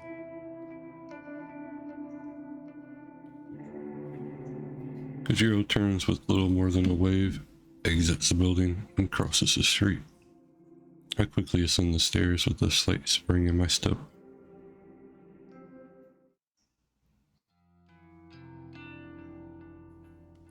June 12th, Friday morning. I'm more eager than usual to get the day started. When I get out of bed, I take my medication, just like usual. I've been good at keeping up with it lately, sticking to my newfound convictions. Wash down the tablets with a glass of water. After getting dressed, I put on my makeup. Same morning routine, the same movements, the same actions. But I feel good today. I'm not dragging my feet. Happy that things are moving forward, both for me and for Corpse Girl. As I'm packing my handbag, I receive a call from Aoi. Aoi? I haven't spoken to her for a little while. In fact, last time we spoke, I think it was way back when she didn't come into the office for the first day of work. That was nearly 2 weeks ago. Shit, I really dropped the ball. I'm supposed to be trying to look after her, but I've been so caught up with my own crap. In addition, and actively trying to put her out of my mind in order to get over my feelings for her. But now I feel like I've just neglected the poor girl at a time when she needs me the most. I hurriedly answer the call, too guilty to keep her waiting any longer. Aoi! Hey! Noriko? I'm so glad you called. I've been a terrible friend. I haven't kept in touch with you. No, it's okay. Really. I've been busy. I should have called you earlier. Seriously, I'm sorry. It's okay. Did you want to talk to me about something? Yes. Well, I think so. Please, you can talk to me about anything. I'm Noriko, remember? Yes, that's true. So, I wanted to ask, have you ever heard of something called Corpse Girl's website? All he knows about Corpse Girl? Yeah, I've heard rumors. Really? Wow. So, does it really exist? Apparently, yeah. I couldn't find any solid information about it. What is it? Well... How do I explain this to her? Should I explain this to her? Aoi is so sweet and innocent. Does she need to know about a website designed to conjure an omnipresent specter of death? It's all just hearsay. I wouldn't take it too seriously. Oh, but I want to know. Well, people say that you can use the site to request somebody's death. Requested death? But how? How does it work? Really, I don't know. I've heard that the victim receives a photo of their own corpse. The photo is supposedly sent from the future. Whoa. Really? That sounds like something from a manga. Yeah, suppose it does. Have you ever used the website? Of course not, silly. What kind of person do you think I am? Sorry. Why are you so excited about this anyway? Oh, no reason. I kind of just like weird stuff like this. You do? Oh, I never knew that. You don't know everything about me, Miss Noriko. Even through the phone, I can sense that Aoi is in a happier mood than usual. Her cheery voice gives me a sense of nostalgia. I think back to the time we spent together in school. Don't go using the site, okay? It's not good to mess with crap like that. Don't worry. I wouldn't use something so scary. I just heard about it and, well, I got kind of curious is all. Alright. By the way, how is everything? Are you still working at the maid cafe? Yeah. And that customer of yours? He's still around. You're not in trouble, are you? No. A light suddenly switches on in my head and realize why Aoi was asking about Corpse Girl's website. Aoi? You're not thinking about requesting that guy's death, are you? Aoi? You told me that you didn't even want to get the police involved. Now you want him dead? It's not what you think. Oh, if he dies, it won't be because of me, right? Then the rest of my family won't know I was involved. They won't disown me or think less of me. Aoi. Look, I'm not going to go ahead with it, okay? New notification tonight. Death request sent. Besides, you don't even believe the site works. So... Feel terrible for Aoi. Part of me wants to scream for her to do it, to request the asshole's death and let me, or Corpse Girl, take care of him. But part of me knows that she can't handle it. She would be crushed with guilt if he really did die. She's delicate and emotional. Being responsible for the death of another human being, a family member, at that, would devastate her. My best advice for you is to go to the police. Don't mess with requesting his death. Okay. I gotta go now. I can see her pouting face in my mind. The face she makes when she doesn't get something she wants. She's not a childish person, but her disappointment is often evident in her expressions. I'll speak to you soon, okay? Okay. Bye. She ends the call, and I heave a sigh. Get the nagging feeling that she's going to do something rash, but really, can I blame her? That guy, whoever he is, has been harassing her for so long. It's only natural she'd be at her wit's end. So, if she makes a request, I'll take care of him. And if the guilt eats away at her, I'll be there to comfort her. That's the least I can do as a friend. Noriko. It's the least I can do as Corpse Girl. As I resume getting ready for work, can't help but replay the conversation in my mind. Allie definitely seemed excited about the prospect of Corpse Girl's website being the real deal. Excited, eager, filled with anticipation. That same dizzying feeling I get whenever I'm waiting for a victim's death. Waiting for a victim's death. And then it hits me. I immediately realized why Aoi was so excited. Why she called me in a uncharacteristically talkative mood. She wanted my opinion on Corpse Girl's operation. She wanted affirmation, confirmation. She wanted reassurance that her victim really is going to perish. She doesn't know that I'm Corpse Girl. She simply wanted a knowledgeable friend to confirm it if the rumors are true. Because she has already submitted her victim's photo to the website, and she can't wait to find out if he's going to die. Throwing my handbag to the floor, I grab my laptop from the bed. It's right where I left it before falling asleep last night. I boot it up and log into Corpse Girl's website. The little blinking notification that I dream about seeing greets me. 3 new requests. 3 new requests? How? I can't believe what I'm seeing. Quickly cue the photos to download.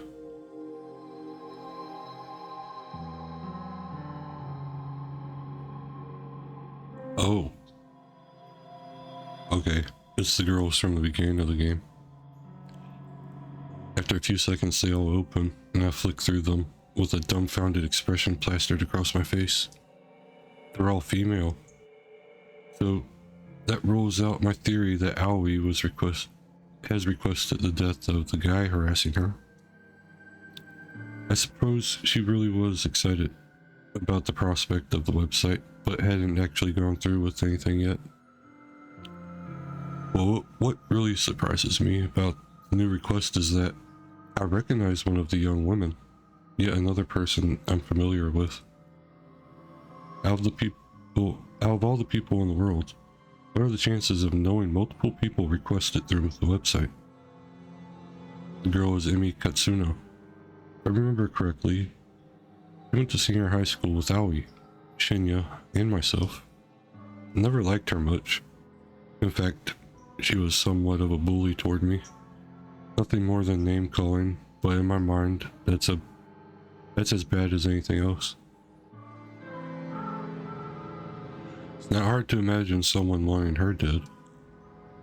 The other 2 victims are strangers to me. A ditzy looking airhead with pink hair, and a worn out, strained woman who could be anywhere from 20 to 40. To get 3 requests all at once is remarkable. How am I going to work through all of these? It's a shame that my operation with Kojiro isn't fully set up yet. It would be fantastic to go all out with these requests, secure some corpses, and take some truly convincing photos. And well, there's no use stressing over that. The best thing I can do is simply get to work on forging some photos. In fact, maybe I'll skip work today so I can dedicate the time to crafting these photos. It's Friday, after all. It's pretty much the weekend. No one will care if I don't show up at the office. Not to myself as if convincing my own mind that I'm making the right choice. I loaded the database of the deceased.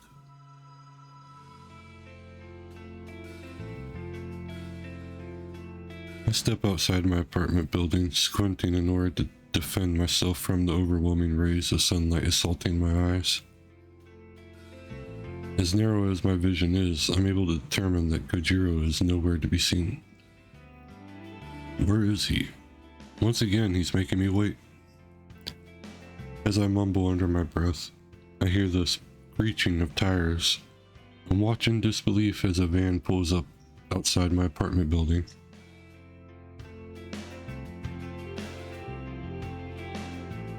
It's a beat up old thing that may have once been white, but is now covered in grime.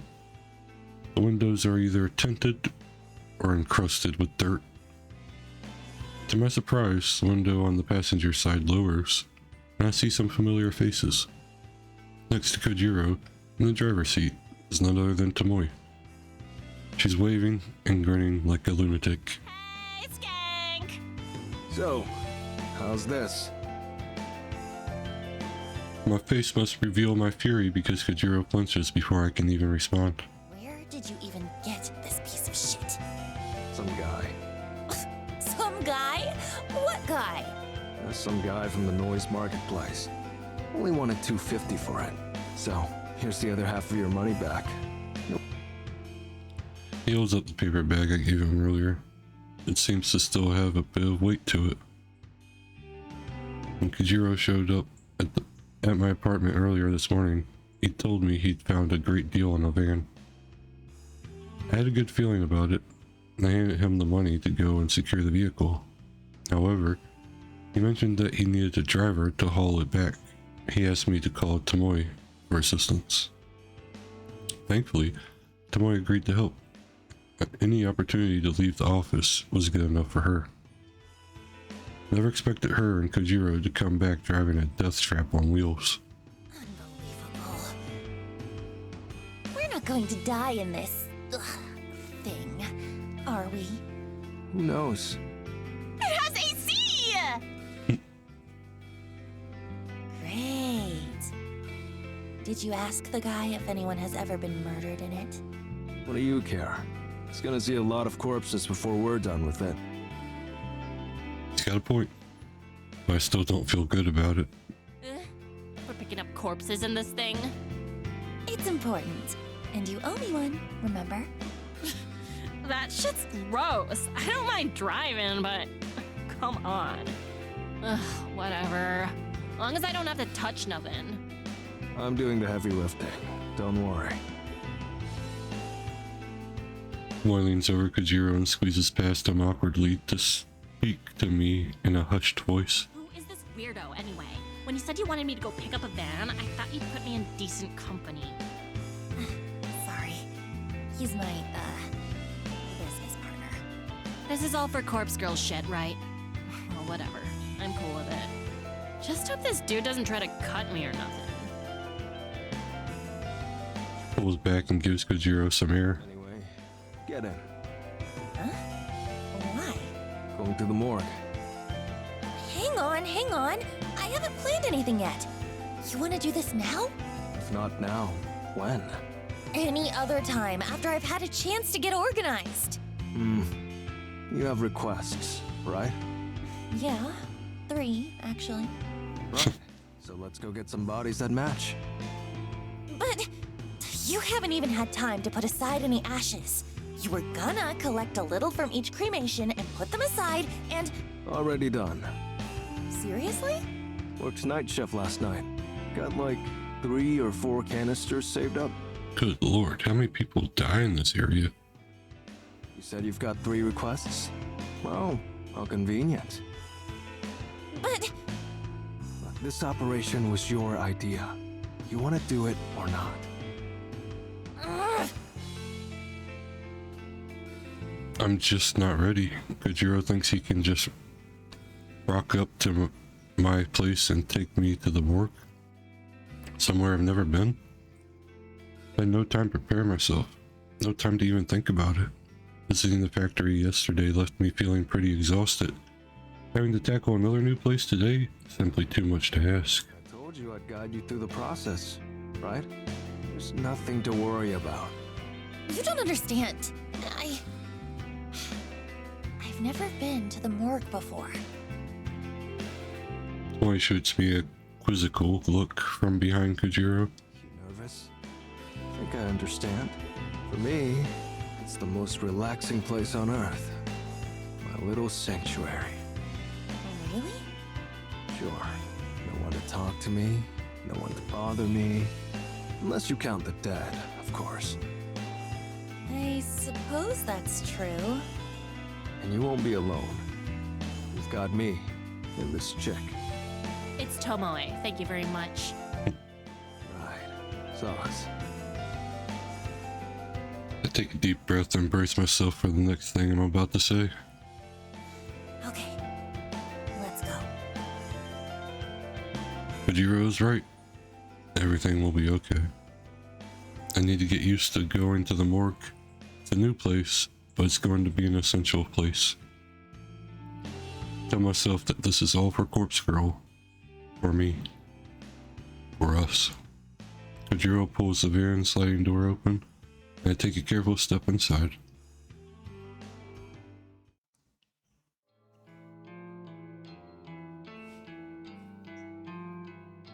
I'm going to take a short BRB. I'm going to stretch my legs, fill up my drink. I'll swap over, put on some music, and I'll be right back.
Sorry about that. Oop. So, what did I miss?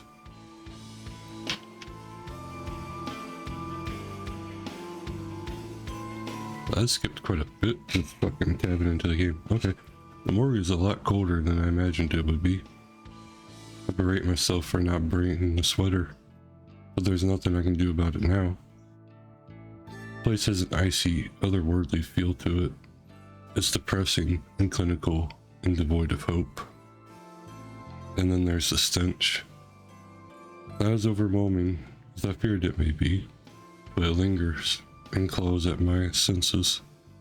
It clings inside my nostrils and mouth, in the very interior of my skull.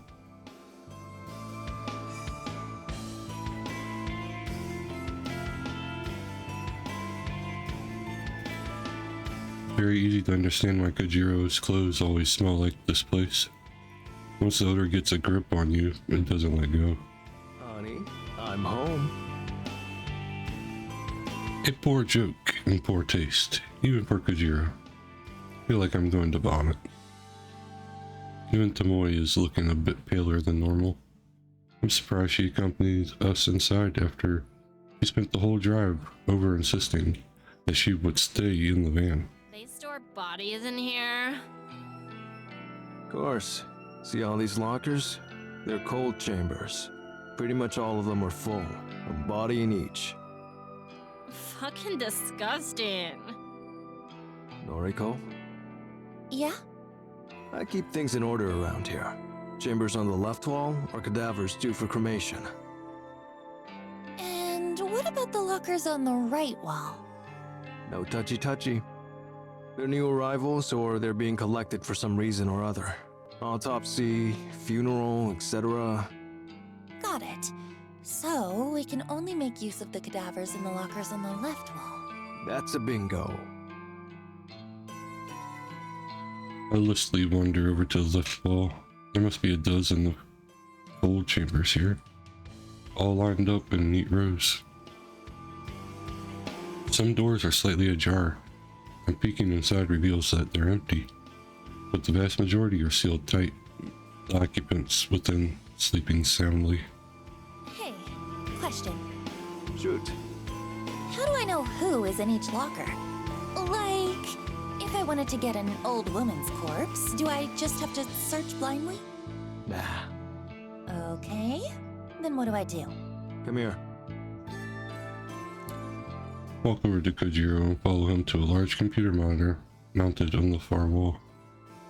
He taps on a little panel inset into the wall, and a shelf pops out, revealing a keyboard and mouse. Familiar with databases? Somewhat. Perhaps all my data entry experience at Timogen will pay off here. It's pretty simple anyway. Live database contains the current inventory items. Ew. Well, you refer to these bodies as inventory items? What would you call them? Well, like, they used to be real people and shit, right? Why not show some respect? I don't understand. They're cadavers. Put a trembling hand on Tomoe's shoulder. I want to comfort her, but the act of doing so is still alien to me. Don't worry about him, Tomoe. He can be a bit insensitive. He's a freak.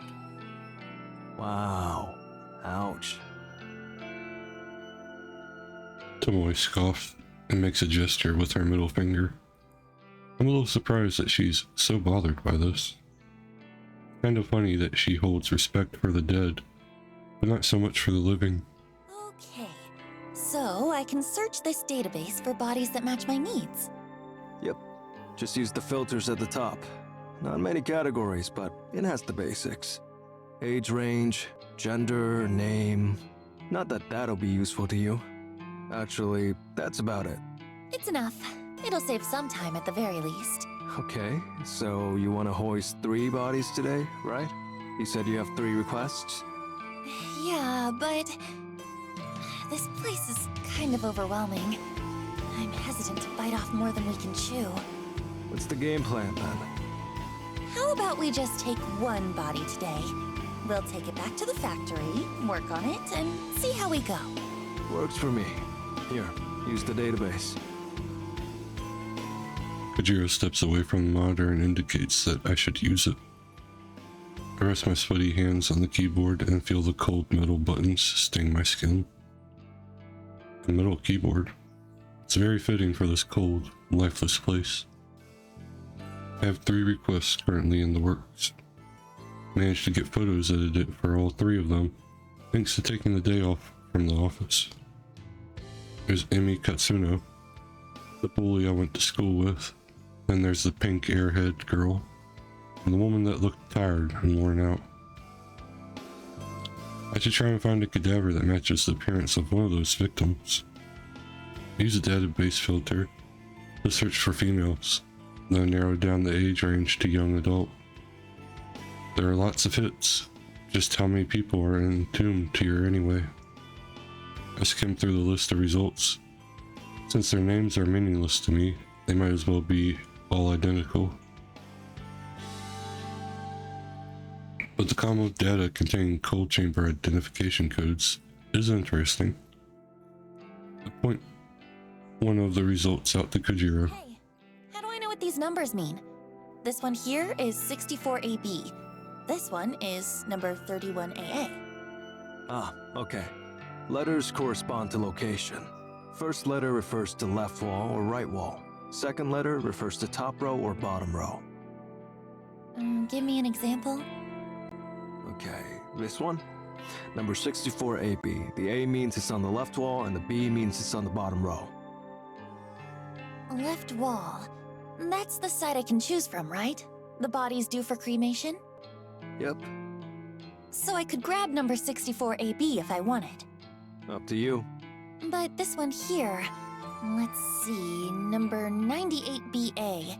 Could I grab that? This should be on the right side, so no. No.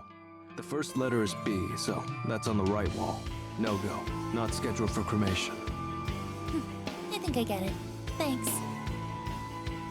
Make a mental list of cold chambers on the left wall that fit my needs. I'm going to start cracking open some of these sarcophagi. Hey, play. Much love. Hope you enjoy your lurk. It's always lovely to see you. Haha. That's a new one. Mad. Hope that my nervousness isn't showing. I almost can't believe that I'm about to examine corpses in the flesh. Corpse Girl would be proud of me right now. As I walk over to the left wall of cold chambers, I catch a glimpse of Tomoe. She's standing by the exit, swiping on her phone as she taps her foot. I reach the first locker I want to look at. Here we go. The metal handle on the front of the chamber is paired with the release button, which I gather has to be pressed in at the same time as the handle is pulled forward. I grip the handle tightly, press the button, and pull with all my strength. A hiss echoes throughout the morgue as frigid, pressurized air billows out from the chamber. The door is now wide open, revealing the darkness within the locker. I peer inside. I can make out the shape of a body bag lying atop the sliding tray inside the locker. I thought the body would slide out automatically. No? They just pull the tray out, like you'd pull out an oven tray. I take a deep breath, grab the edge of the tray, and slide it out. Thankfully, the thick rollers along the bottom rail do most of the work. And once it has momentum, the tray slides all the way out of the chamber. My prize is revealed at last. A musty white body bag, packed full with a decomposing corpse. Now what? Just unzip the HRP. What? Kojiro rolls his eyes. The body bag. Unzip it, but cover your nose. I do as I'm told. My left hand pinches my nostrils. My right hand grips the tag attached to the bag zipper.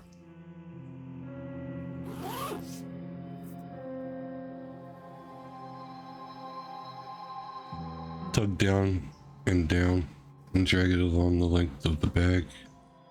And the zip makes a familiar zip sound, and I smell the decomposing corpse and vomit on the ground and fall to my knees, trying to catch my vomit and hold my nose closed at the same time.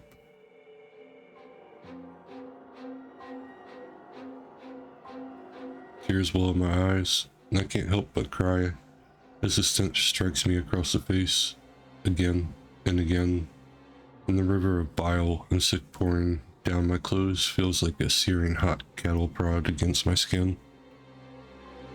The sight of the corpse in the bag flickers in my vision and sears itself into my retinas, and I can't get it out of my head, even when I close my eyes, and I can't get it out of my head. I can't not see it anymore. I can't help but think of my own reflection and how much I resemble Noriko and Corpse Girl and the corpse in the bag, all mixed together in some completely fucked up hybrid of decaying flesh and bone. Think of Jiro or Tomoe or Aoi grabs my shoulders to drag me away from the body, but Aoi isn't here anyway, and the hands feel so strong and warm and not brittle and lifeless like mine, and not slender and perfect like Aoi's, but I get dragged away regardless, and my eyes are watering, and the fluorescent lights on the ceiling are magnified by my tears, and I want to tear my eyes out and get the sight of the corpse out of my mind. I've seen so many corpses over the last year. I've seen countless photos of bodies dismembered and asphyxiated and electrocuted and shot and maimed and drowned, and yet the decaying corpse in the body bag, or the HRP as Kojiro called it, is worse than any of them, and it's worse than anything I could have ever imagined, and it's worse than me, and worse than Corpse Girl. And for a fleeting moment, I began to question what I've spent the last year doing. What am I doing involving myself with the dead and buried? The frantic screams of a girl resound in my ear, in my eyes, and my nostrils, and I think she's calling my name, but it doesn't sound like my name. It sounds like Noriko, or something along those lines. Maybe Yuriko? Maybe she's calling out for my sister?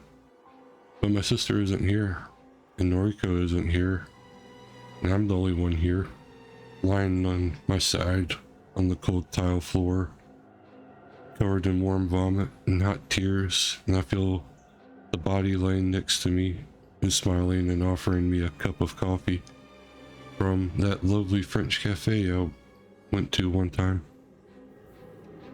I pictured that lifeless corpse in my mind, smiling and calling me names like Bitch Queen or Goth Bitch or Bitch Bitch.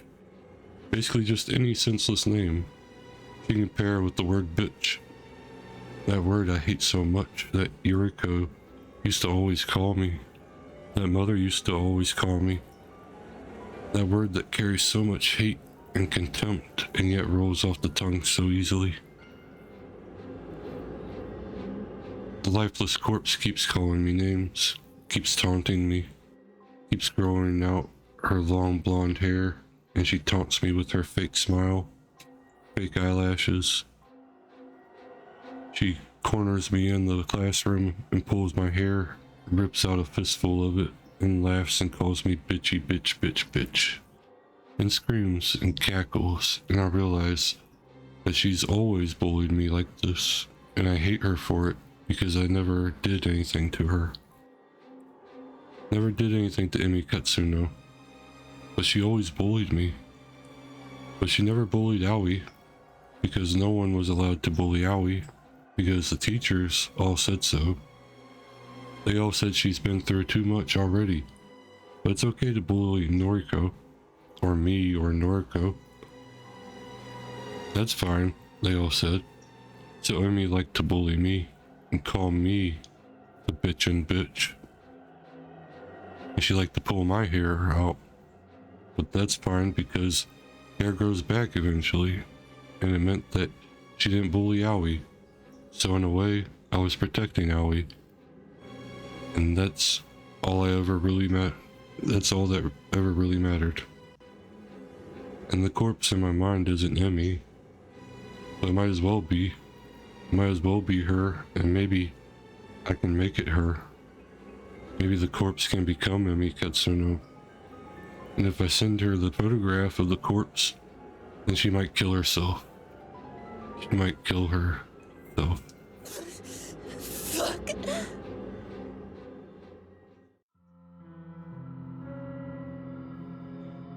My neck cracks loudly as I sit up straight. I blink a few times to clear the tears out of my eyes, and the worried faces of Kojiro and Tomoe appear in my vision. Yo, you okay? What the fuck, Noriko? Spit the remnants of vomit out of my mouth. I'm fine. You don't fucking look fine. You chucked up all over the place. She'll be right. Seen this kind of thing before. What do you mean? Pretty normal to react like that to a decomposing cadaver. Surprised you're okay, Tomo? It's Tomoe. Shit. Yeah, I'm fine. I don't like him, but I've seen corpses before. Well, I thought Noriko had too. Just pictures, I guess. I'm not forgetting the carnage I witnessed at the train station thanks to Katomi Ida. Somehow, seeing a stiff cadaver in a body bag was so much more overwhelming. Right. Are you really Corpse Girl? Apparently. Come on, let's get you up. Tomoe grabs me in a sort of bear hug and lifts me to my feet. Sorry about the vomit. It's fine. It's fucked up, but it's fine. Call it a day? Put my weight on my unsteady feet and step away from Tomoe. No. There's something I need to do. I stare straight at the corpse in the body bag. Her face is still exposed, lifeless, expressionless. Her hair is long, blonde. I imagine her with a bit of makeup, some blush, some lipstick, some fake eyelashes. Whoever this was, she's exactly what I need for my next victim. That worked out well. Can we get her into the van? Okay, I'll grab a trolley. Tomoe, give me a hand? Ugh, if I have to. I nod and whisper a small thanks to both of them. Still a little groggy and unstable, I make my way to the morgue store. I'll wait in the van for now. I need to take a moment to restore my energy. Real work will begin when we get to the factory.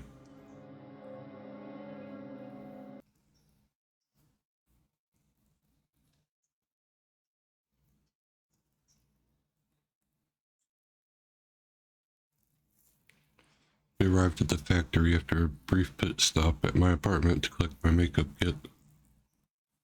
I'll go ahead and save real quick.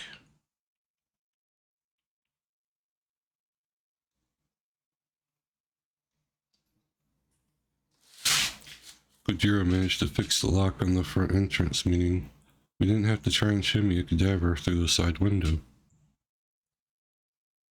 He even found the proper key for the place on one of the rusted workbenches. Tomoe helped me drag the workbench to the center of the factory floor, and we hoisted the cadaver on top of it.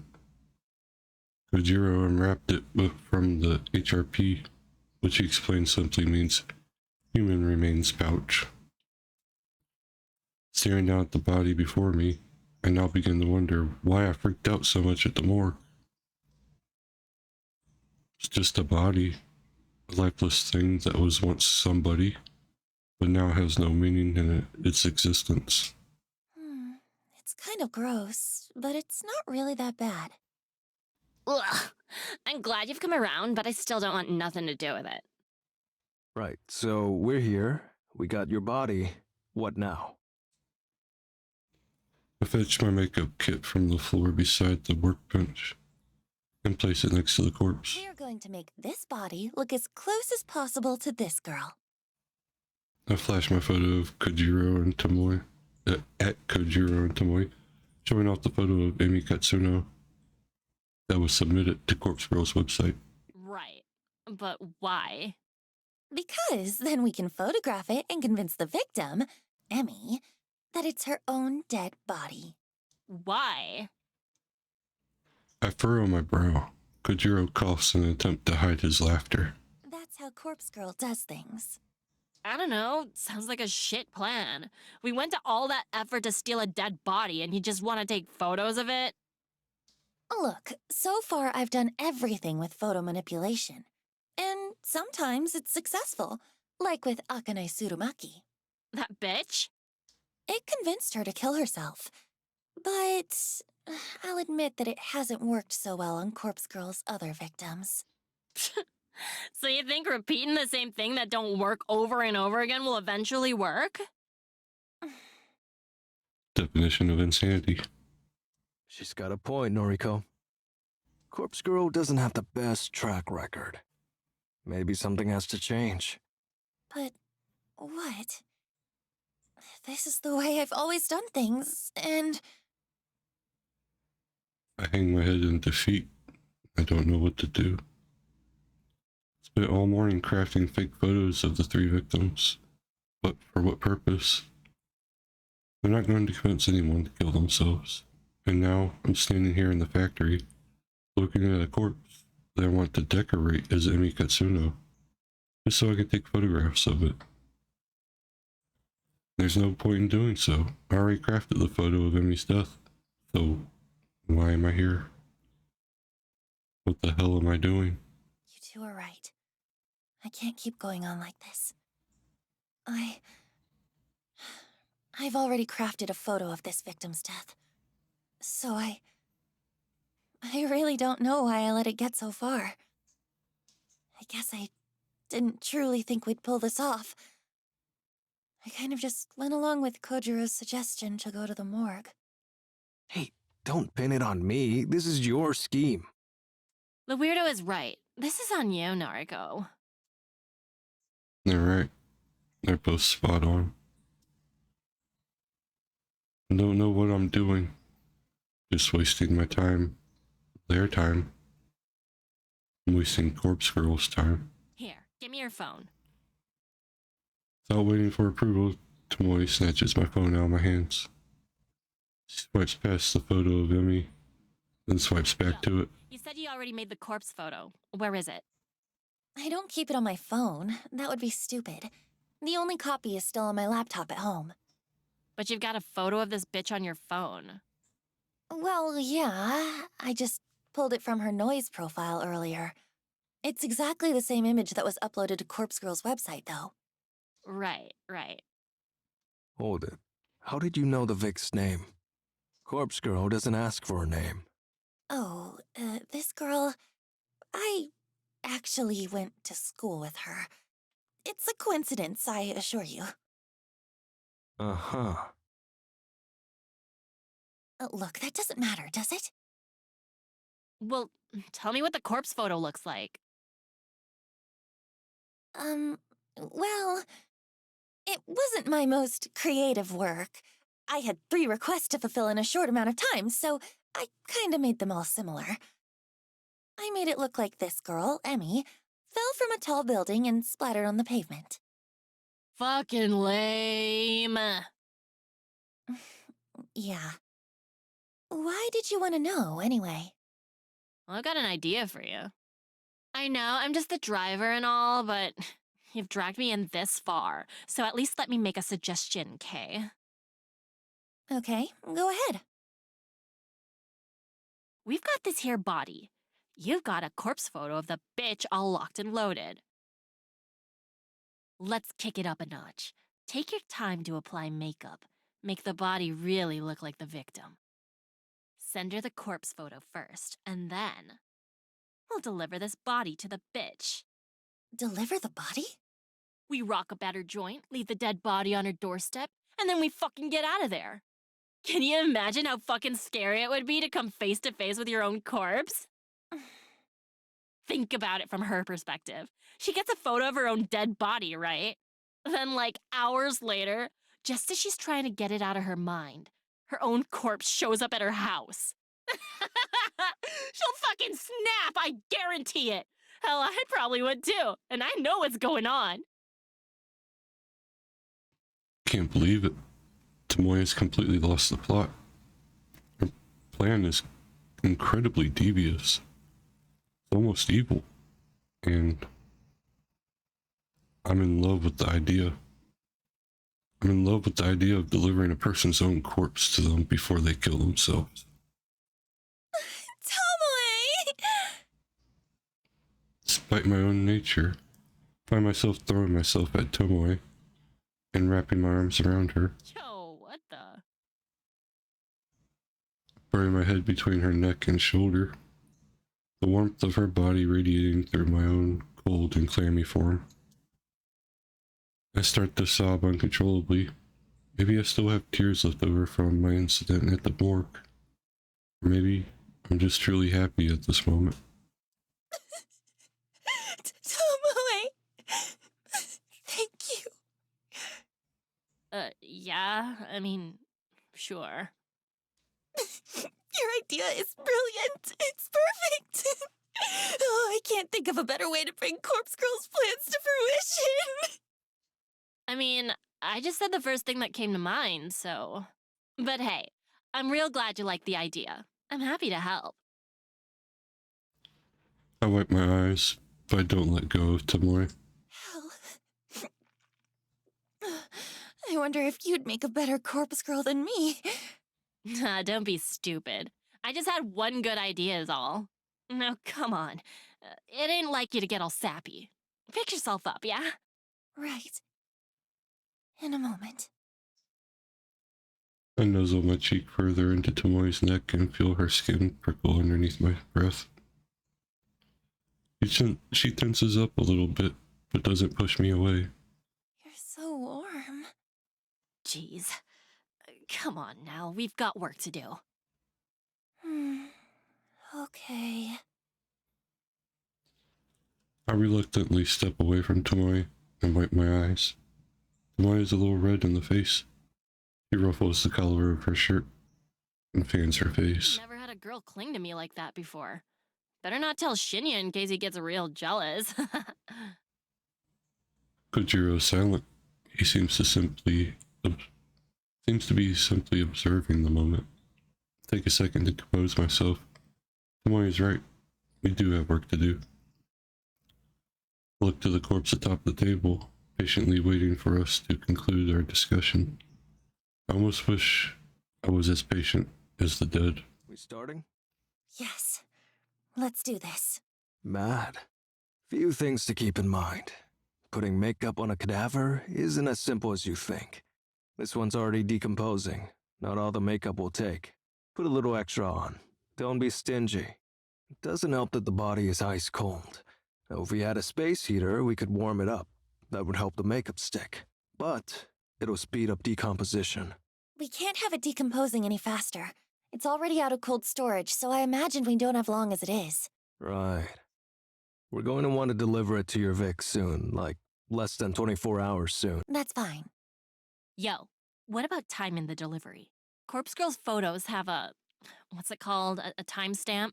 Yeah, I timestamped the photos with the supposed time of death. I usually set it to a little after the time the victim receives the photo. Sometimes a few hours, sometimes a whole day. Uh-huh, I get it. Well, like, for best effect, we're gonna want to deliver the corpse before the time marked on the photo, right? That way, the Vic gets the photo and the corpse before the set time. Creates a kind of ticking time bomb. Should convince him to off himself before time's up. That makes sense. I think that's the best way to do it. Yeah, so, what time did you write on this Emmy chick's corpse photo? I scratch my head and try to think about it. It's hard to recall since I created 3 different photos at the same time. I'm pretty confident I lined them all up, one after another. An hour gap in between each other. 7:28 a.m. tomorrow. We gotta deliver the corpse before then, huh? Too early. Usually asleep. Well, you're gonna have to get your ass up early for Noriko. for Corpse Girl. Kojiro groans, but he doesn't object further. So, I'll send the photo out when I get home tonight. Emmy will receive it before she goes to bed for the night. It should shake her a little. Then, in the morning, she'll wake up to her doorbell ringing and a corpse left on her doorstep. That should be enough to do the trick. Think you're both forgetting something. Where are we delivering the corpse? Are you dense? We're delivering it to this Emmy bitch's home. Sure, of course. Where she live? But where does she live? Got her address? Oh, Ah, shit. A hole in the plan. A massive flaw that we completely overlooked. Our stunned silence is the only answer Kojiro This needs. whole thing is a bust. Kinda disappointed in you, Noriko. Thought Corpse Girl was some mastermind, some genius worth worshipping. Don't have a response to that comment. Bile begins to rise in my throat as a pit opens up inside my stomach. Turns out everything so far has been sheer luck. Well, I'm out. Use the factory if you want, but I'm not sticking around. Kojiro waves half-heartedly and walks away. I can't say anything to stop him. My thoughts are frozen, locked in place, chained down by humiliation and anxiety. Hold up just one fucking second. Of course, Tomoe never fails to grab someone's attention. Kojiro turns back. We're just getting started here. Of course there's gonna be hiccups. We'll iron out all the details as we go. Don't just abandon Noriko like that. Corpse Girl has done more for me than you'll ever know. That's so? Yeah, it is. So I'm gonna stand by her side. If you're a coward, feel free to bow out now. But if Noriko means anything to you, anything at all, then just swallow your fucking doubts and help her out. Tomoe. Never thought she'd be one to make a rousing speech. Short and simple though it was. Right. Suppose we did make a deal after all? Though, nothing really stopping me from taking cadavers from the morgue whenever I want now. Still, I guess I'll help you out. But if this keeps going astray, I really will walk away. Fine, but follow through on this one victim at least. Managed to gather up enough strength to make a simple plea. please. I can't do this without you. Okay. Find Emmy's address. If Tomoe drives, I'll handle moving the corpse in the morning. I nod firmly. Okay, I'll work it out. Thank you, Kojiro. Kojiro waves once again and takes his leave. The heavy steel door at the front of the factory slams shut behind him. Phew. Okay, got any ideas? Maybe one. Can you call Shinya? Ask him if he remembers Emi Katsuno from school, and see if he knows where she lives. Shinya? Oh yeah. He said once that you went to school together. Guess he might know Emmy too, huh? My thoughts exactly. I'm going to make a call as well. I quickly make a call to Aoi. His phone is ringing. I look up at the skylight above. Sun has nearly disappeared from the sky, and we're running out of light. If there was electricity connected here, we wouldn't have a problem. But if it gets much darker than this, I'm going to have a struggle to apply makeup to the cadaver. Noriko? Hey, me again. Feels like we just spoke this morning, hey? It was this morning. Yeah. Listen, just a quick question. Do you remember Emi Katsuno from school? Katsuno?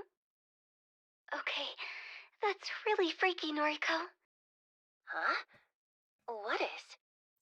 I bumped into Katsuno just today at the mall. You're kidding. I'm serious. She was pretty distressed, actually. She just got fired from her job. I see. Actually, it's kind of funny. I spoke with you about Corpse Girl's website this morning, and I spoke to Katsuno about it too. Really? Seems like there's someone she wanted dead. Maybe. I'm not sure. Perhaps her boss that fired her? Interesting. Why are you asking about her anyway? It's an odd question, but do you happen to know where she lives? Yes. Wait, seriously? Mm-hmm. Want me to send you her address? Are you going to visit her? Oh, Howie. If you could send her address, then I'll really owe you one. Sure. I'll text it through. I didn't think you'd actually know it, but I wanted to ask anyway. No problem. I followed her home today from the mall, so I guess it worked out well for you. Hang on. Allie followed Emmy from the mall? Like she stalked her? What did you say? Oh, I followed Emmy home today. I got on the train carriage behind hers. Well, don't worry. She didn't see me. Howie, what are you talking about? Well, I wanted to find out if she was going to use Corpse Girl's website, since I recommended it to her and all. I don't know what to say. Hey, I'm still at work, okay? I shouldn't really be talking on the phone. We'll chat later. Bye-bye. Howie, wait, don't... The phone call ends abruptly. I'm baffled by the fact that Aoi followed Emmy home. Can't quite figure out what must have been going through her head at that time. But right now, I don't have the time to worry about it. I need to finish up here at the factory. I notice I have an unread message on my phone. I open it up and find Aoi has sent me Emmy's full address. Well, at least I got the address. You got it? Nice. Shinya barely remembered the chick, apparently, so it wasn't really helpful, sorry. No trouble. We got what we needed. It's getting dark. Help me put some makeup on the corpse. So I guess Aoi thinks that stalking and doing that shit is fine because she's had it done to her for so many years. So she doesn't think anything of it. Okay, show me that photo of Emmy again. We better do this properly. Right. Here. I bring up the photo and we examine it closely before setting to work. Now we're getting to the point where we started the game. By the time I get home, I'm completely drained. Barely have the energy to open the front door. Today was an ordeal. It dragged on forever and ever. And yet, still felt like I didn't have enough time to get everything done. After changing all of my vomit-stained clothes, I make myself a cup of tea, hoping a few sips will help me relax and unwind. Sit down on the couch, cup in hand. When it's cool enough to drink, I take a sip and feel a little bit of today's pressure lift from my shoulders. My laptop is sitting next to me. I know I shouldn't bite off more than I can chew today. If I check for new requests, I'll probably regret it. I unfold the laptop and navigate to Corpse Girl's website. One new request. Shit. These are really beginning to pile up. I can't restrain myself from opening the request. Request details. Today, 3:03 p.m. Victim's phone. Downloading image attachment. The request came in while I was busy with Kojiro and Tomoe, probably around the time we were at the morgue. The image of the victim downloads. I stare intently at the picture of my older sister, Yuriko Kurosawa.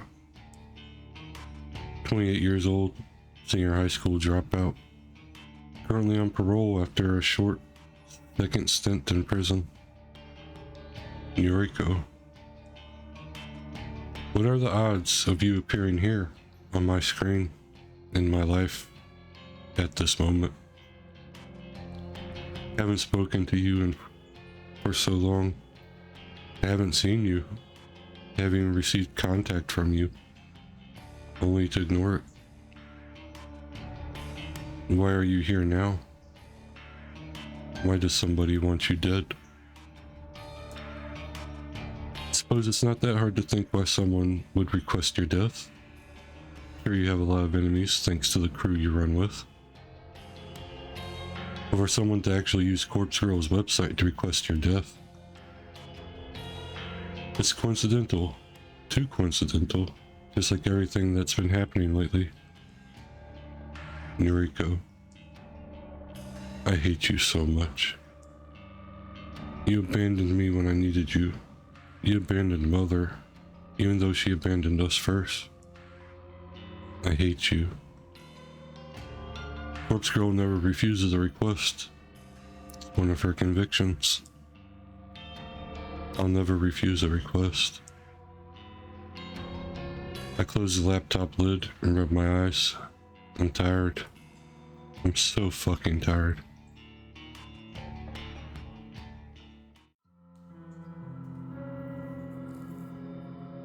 June 13th, Saturday morning.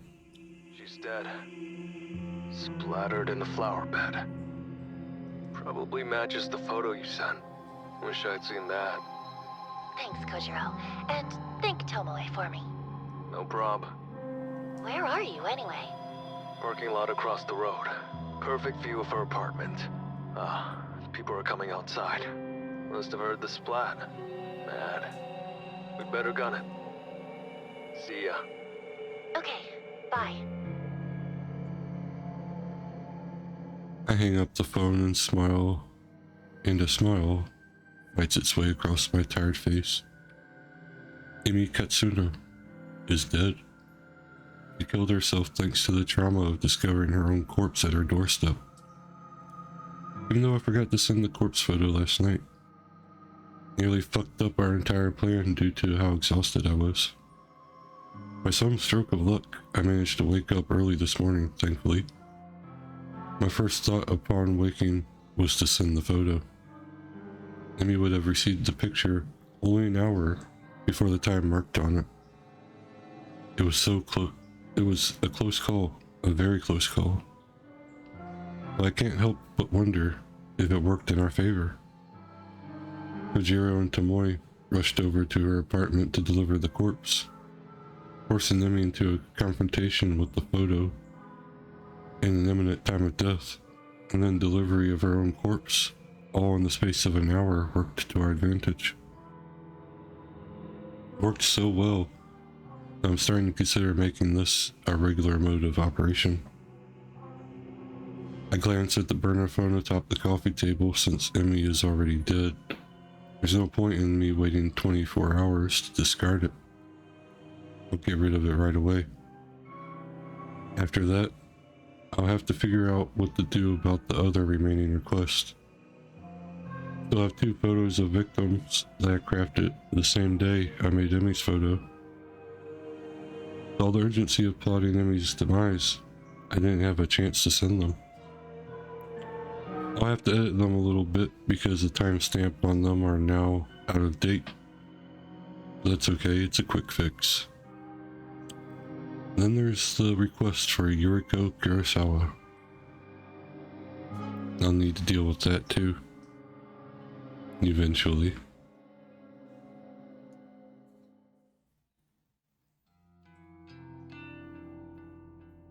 June 14th, Sunday morning.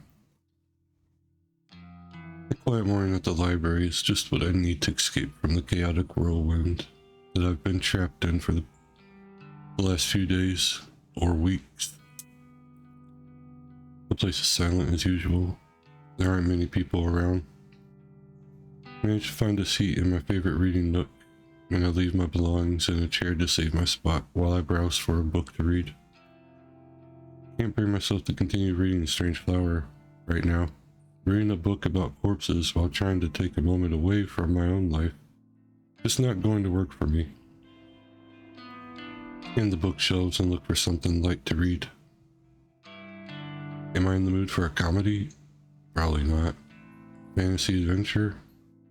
Maybe. Though, that's never really been my thing. Biographies are out of the question. So are history books. I can pretty much dismiss any non-fiction straight away. I'm just not in the mood. So, what should I read? Thumb through a couple of trashy romance light novels. The covers look appealing, with attractive characters smiling and holding each other and falling in love. But the content within each one is utter crap. A housewife looks for love after her husband vanishes. A vampire lord seeks his vampire queen. A college student falls in love with his professor, only to find she's his long-lost sister.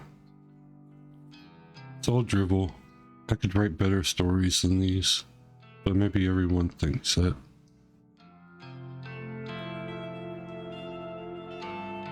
Defeated, I put all the books back on the shelf and returned to my chair I saved. Take a seat. Simply browse through my noise feed on my phone. A few photos from acquaintances. Comments on the weather. A short essay on human rights. Even a poem written in poor broken English. Trash. All of it. I used to love this inside look at other people's lives. I lived for it. I thrived on it. Used to be aroused at the smallest glimpse inside someone else's life. Couldn't go more than a few hours without browsing noise. But now, something is different. Something inside me has changed. I want to say I've recently become cynical, jaded, but that wouldn't be accurate. I've been this way as long as I can remember. The appeal of voyeurism just isn't there anymore. My growing ability to manipulate the lives and deaths of other people has ruined any pleasure I once gleaned from simple spying on them. I need more people to die. Maybe then I'll find satisfaction, ecstasy, release. I lean back in the chair and fold my arms across my chest. My foot taps against the carpeted floor impatiently. I won't find comfort in this library. I won't find relaxation. I'll only find whatever elusive feeling I'm looking for once Corpse Girl's work is complete. Can't rest yet. Not now, that things are beginning to escalate. I could be orchestrating the deaths of 3 people right now. The 2 women that had their deaths requested at the same time as Emmy, and my very own sister, Noriko. People are counting on me. People are counting on Corpse Girl to deliver her judgment. I hoist the strap of my handbag over my shoulder and stand up. It's time for Corpse Girl to usher in a new era of human suffering.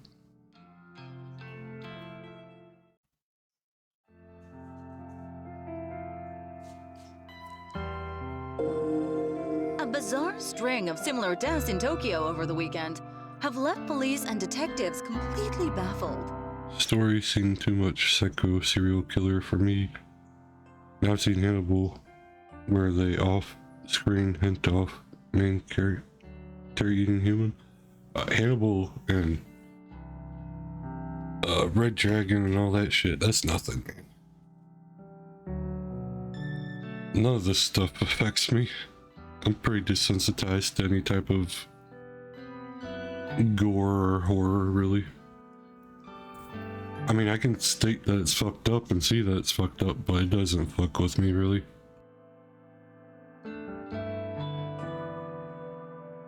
You're good, man, you're good. But yeah, I get you.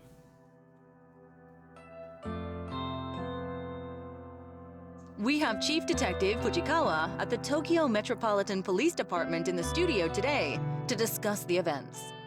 According to eyewitness reports, a young woman plummeted to her death from an apartment building on Saturday morning. 2 other women suffered a similar fate in different locations late on Sunday night. Police have not yet released information on the identities of the young women. Would you care to share your thoughts, Detective Fujikawa? We cannot rule out the possibility of homicide in these cases. Police recovered additional bodies at the site of each death. In each instance, a look-alike corpse matching the appearance of the victim was found. Oh, they don't retrieve the cadavers. That's not smart. This cannot be mere coincidence. I believe that a single perpetrator is behind the deaths of all 3 women. Leaving a look-alike corpse at the scene of each crime seems to be some sort of psychotic calling card. It's clear that the death of each victim was premeditated. In cases like these, the perpetrator is often looking to be caught, even if only subconsciously. It won't take long to track them down. Once forensic analysis reveals the identities of the look-alike corpses, we will be able to uncover how and where they were obtained. We will bring the perpetrator to justice. Police are urging citizens to be cautious in the coming weeks. If you see anyone behaving suspiciously, please call the following number. Damn, this shit's really starting to blow up. I like the visual novel concept, though. Story art enough to make.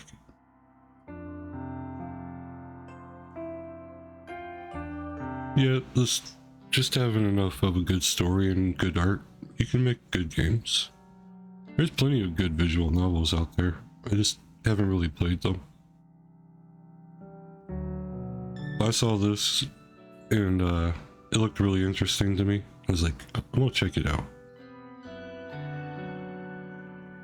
Yeah, it's about time. 3 deaths in 1 weekend. Corpse Girl is on fire. She couldn't have done it without you and Kojiro. So, thanks. I know those corpse deliveries yesterday were rather last minute. No problem. Had nothing better to do anyway. I've still got 1 victim ready to conquer, but I'm not sure when to go through with it. What's the issue? It's someone I know. So? Didn't bother you when we stuck it to that Emmy chick. This is a little different. It's my sister. Yo, hold up. You've got a sister? Mm-hmm. Yuriko. She's older than me. Shit. And like, someone requested her death through Corpse Girl's website? Seems like it. Jeez. What are the chances?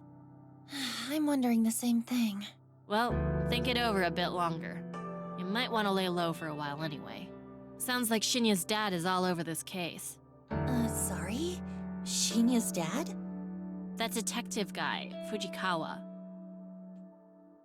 Oh shit, that's his dad? What? He's Shinya's dad?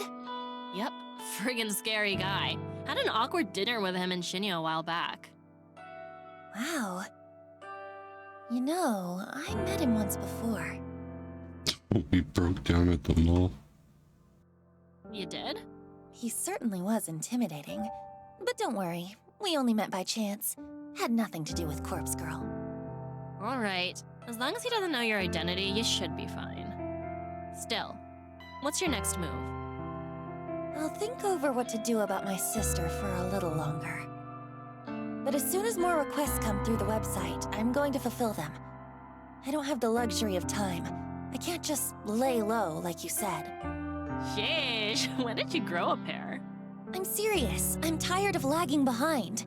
Corpse Girl is on a winning streak now. It's up to me to keep it going. Okay, well, just let me know when you need me. Thanks. I will. Well, back to work or whatever. Turn back to my computer after Tomoe leaves. 3 deaths in 1 weekend. Corpse Girl truly is at the top of her game. It was a bit of hard work, but in the end, I managed to pull through. Thanks to a bit of luck, of course. Yesterday, After returning home from the library, I had a sudden burst of inspiration. I ran a reverse image search on the photos of the two women that were submitted to Corpse Girl's website. It's pretty easy to locate their noise profiles thanks to that. I was kind of shocked when I saw that we all shared two mutual friends on noise, Emi Katsuno and Yuriko Kurosawa. A bit of digging through their profiles revealed their names to be Fuyumi Amano and Manami Sachiko. They both worked at the same store as Emi and my sister. It struck me then that all of these requests must be somehow related. But it didn't matter so much. Tracking down Amano's and Sachiko's addresses wasn't as difficult as I feared. Contacted Tomoe, and she told me she was familiar with the store they worked at. She volunteered to head over there and see if she could access the employee records. Apparently the whole job was so easy that she managed to walk in and out in 3 minutes flat. She said that none of the staff even batted an eyelid as she walked in, and she simply strode into the back room, rummaged through the filing cabinet, and snapped a photo of the employee contact sheet. That information at our disposal, nothing stood in our way of delivering look-alike corpses to their homes. A few hours shared between the morgue and the factory, and it was done. Both Amano and Sachiko killed themselves within an hour of each other. So far, the kill rate of delivering a photo and a corpse is 100%. I can only imagine the thoughts that must go through someone's mind when they are faced with their own corpse. The looming dread, hopelessness, and fear of inevitability have proven to be so overwhelming that suicide becomes the only viable option. Because of this development, I finally ruled out the possibility of Corpse Girl's victims being murdered by some mysterious stranger. I only ever invented that theory due to the strange circumstances which Rory Hatano died. After all, she was hung from a scarecrow in an uncannily similar fashion to the corpse photo I invented for her. None of the other victims' deaths since then have made me truly suspect that another party could be involved. All of them have clearly been suicides, or in the case of Ichi Hanada, coincidental accidents. Kotomi Ida's death was an outlier, since she was likely killed out of self-defense. I'm about 90% certain that Corpse Girl's power lies in the ability to convince victims to end their own lives. There's no third-party murderer acting on her behalf. And I've begun to suspect that the power I hold is no esoteric arcane force. Not some supernatural art. It's not witchcraft or sorcery, or some holy power bestowed upon me from on high. The power Corpse Girl holds is simply determination, grit, resolve. My will to end lives is what drives me to craft convincing corpse photos and deliver look-alike cadavers. That in itself is enough to act as a knife twisting in the victim's side. It's enough to compel those weak of heart and weak of mind to end their lives. If that's all my power ends up being, I'm happy. I'm happy that I can be the instrument that delivers Corpse Girl's justice, regardless of whatever it's through mundane or mysterious methods. As long as victims continue to drop like flies in the wake of Corpse Girl's ascension, I will remain content. And this is only just the beginning.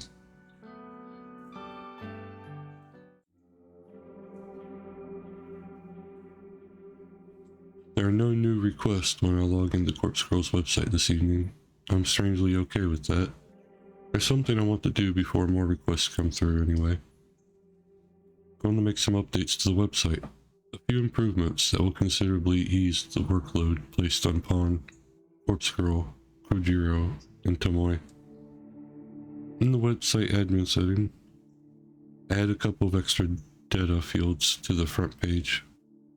Instead of just asking for a photo and a phone number, the website now requires a victim's address to be provided. This will ensure we can successfully deliver a corpse for every request.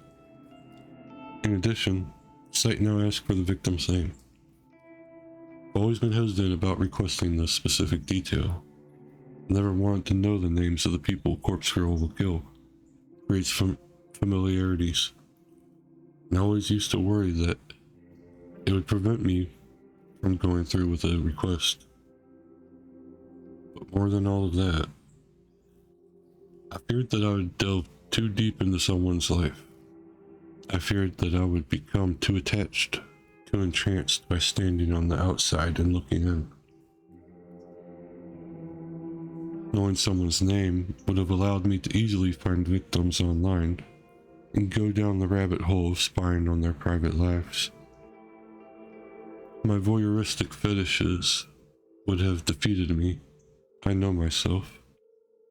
And I know that I would have become far too interested in a person to carry out their death.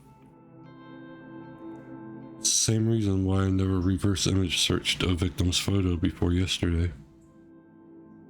Now that things are escalating, now that Corpse Girl needs a victim's address to ensure a kill, I have to get past all of that.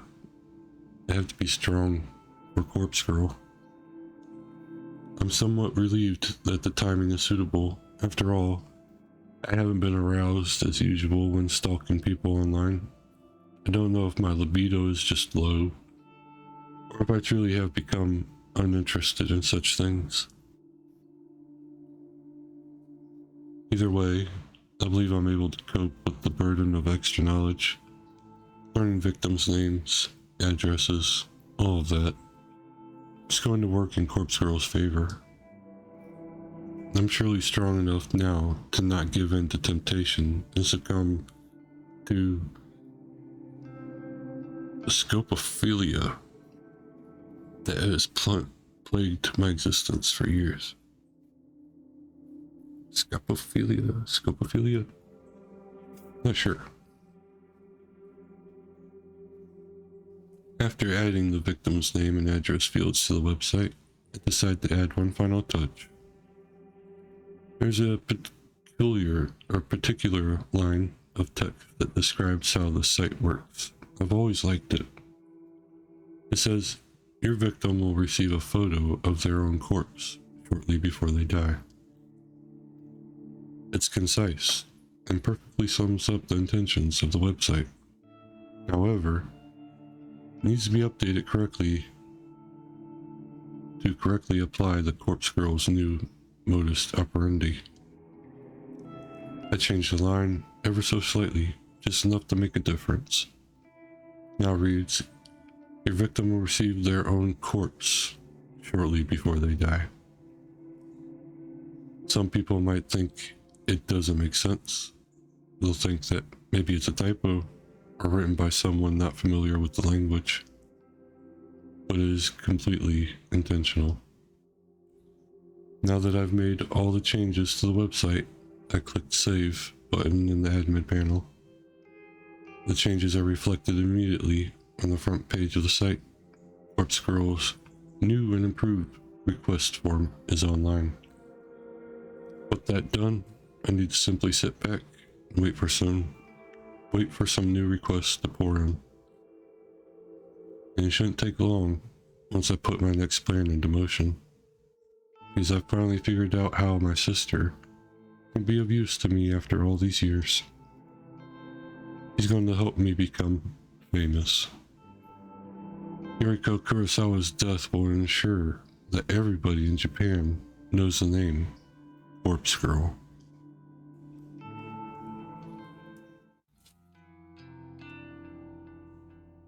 June 16th, Tuesday morning. For the first time in a while, my fingers scrape against the bottom of the cabinet drawer. Oh shit. I fumble around and grab the last remaining burner phone in the drawer. It's a fairly modern handset from around 3 years ago. These newer models never retain their battery charge for more than a month or so when they've been inactive. Thankfully, it uses a generic charger, so I quickly plug it into a kitchen outlet and wait for it to return to life.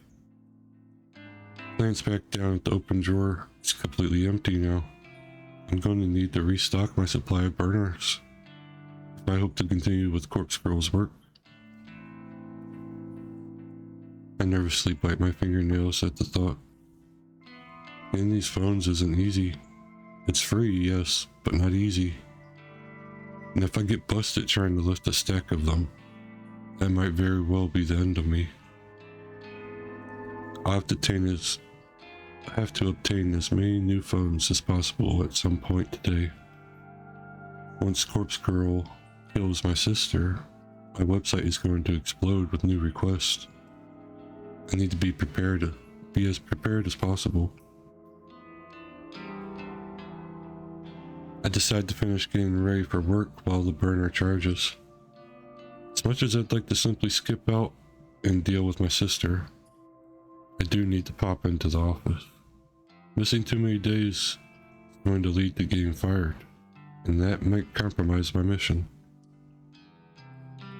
I take my medication, I apply my makeup, I pack my handbag. It's all so mundane, but it's all so necessary. Each day is the same routine. There's comfort to be found in that, especially for someone like me, but sometimes I remember the excitement of finding myself in new situations. Even if those situations end up with me lying in the muck of a bathroom floor or against the stone cold tiles of a morgue. When I'm ready to leave the apartment, I snatch the burner phone up and check the battery. It's around 40%.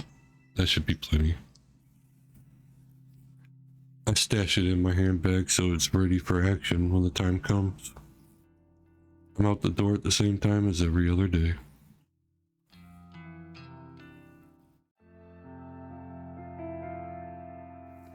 I find myself alone in the office. Well, after the working day is ended. The entire floor is empty and silent. I shut down my computer and stretch my tense arms. Don't normally like staying back late. Sometimes it's necessary to get work done. And when I say work, I am of course referring to Corpse Girl's task. When I'm absolutely certain that everyone has gone home, I get out of my chair and wander listlessly around the office. Listlessly. It's an interesting word. It's kind of nice having the place to myself. It's like my apartment, only bigger and colder, and without that terrible odor of mold that permeates the walls. Notice that quite a few people tend to leave their belongings at their desk. Nothing too valuable. The occasional coat, hat, or pair of headphones. Should somebody of low moral character wish to steal them, there would be nothing stopping them. I'm personally not interested in any of that. Walk to the other side of the office floor and reach the seniors' cubicles. Even the seniors leave important things lying around. There's a gift bag with a cake shop logo on the front, company credit card, a few personal bank statements.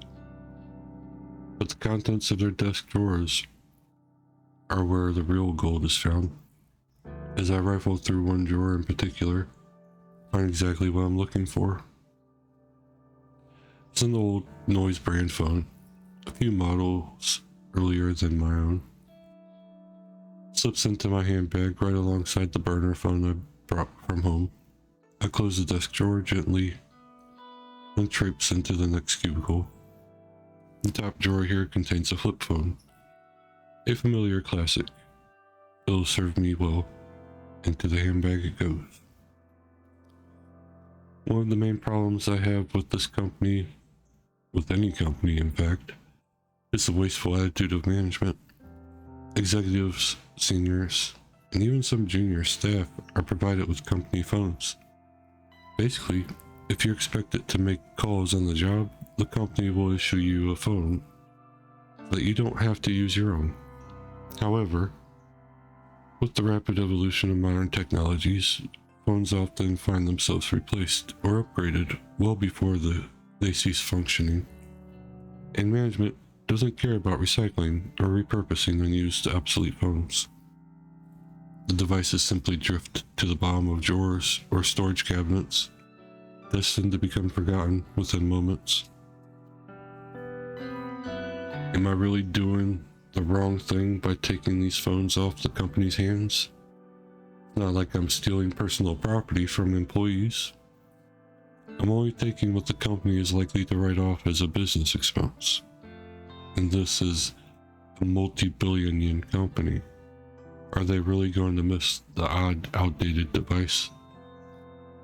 I justified this to myself long ago. I'm ensuring these phones are used for bigger purposes, and there's nothing bigger than fulfilling Corpse Girl's ambitions. As I swipe the fourth or fifth phone, I hear the ding of the elevator from across the office floor. Shit. Someone's here. I need to get away from the cubicles without being seen. Noriko, is that you? I must have ducked down a second too late, because the voice identified me correctly. I scuttle forward on my knees, just a little bit, so that I'm not so close to the cubicles.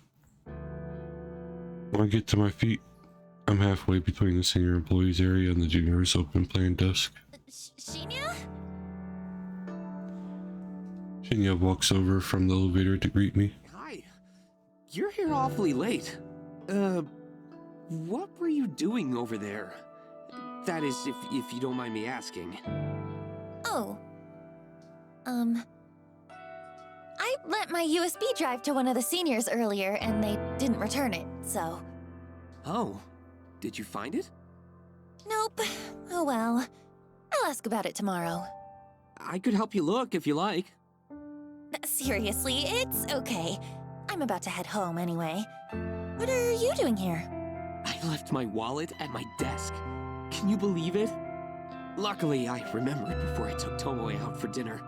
I would have appeared to be quite the buffoon if I'd been unable to pay for our meal.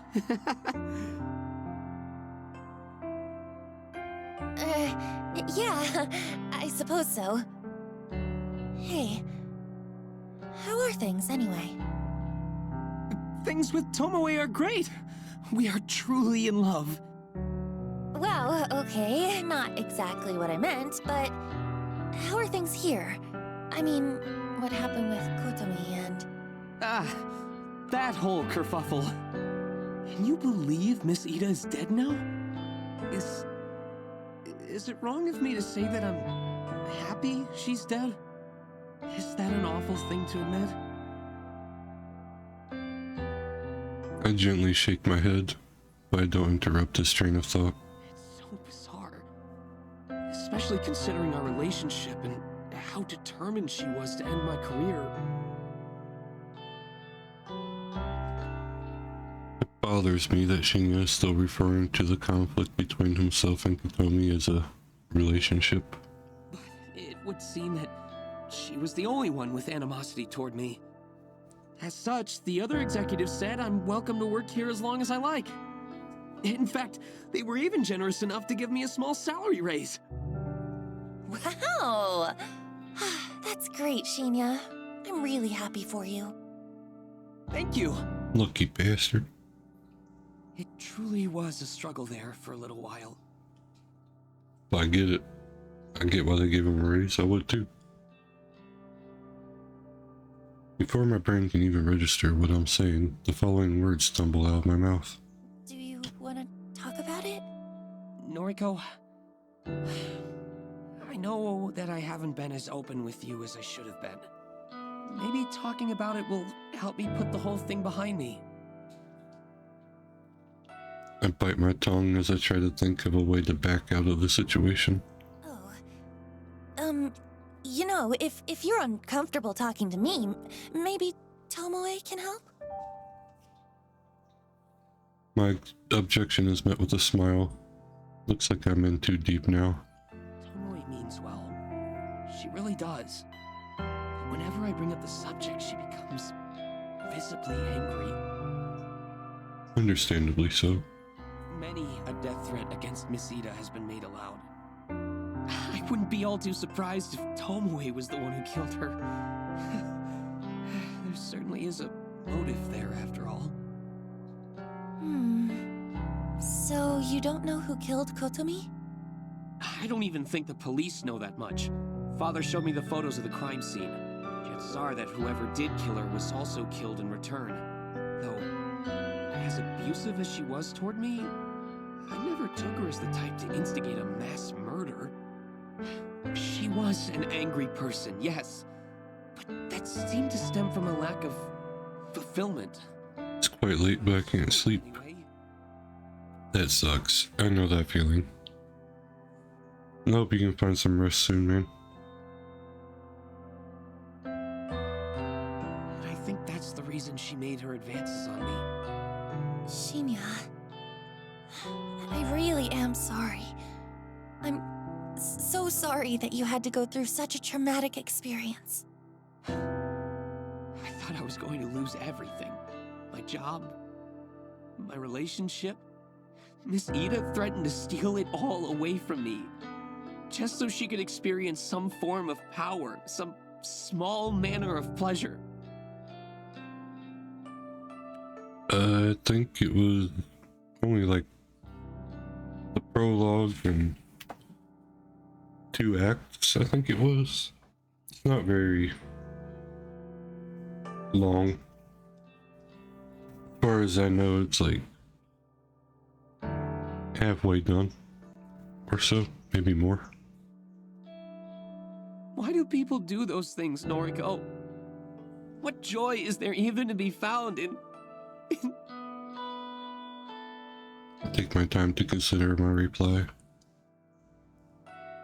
Probably not the best person for him to be having this discussion with, but all things considered, it does seem to be helping him come to terms with things. Shinya, what you went through with Kotomi, what she did to you, that's not what it's about. She never had the right to put you through that. I hope that one day, when you're comfortable and feeling healthy, I hope that you can make some good memories with Tomoe. Yes.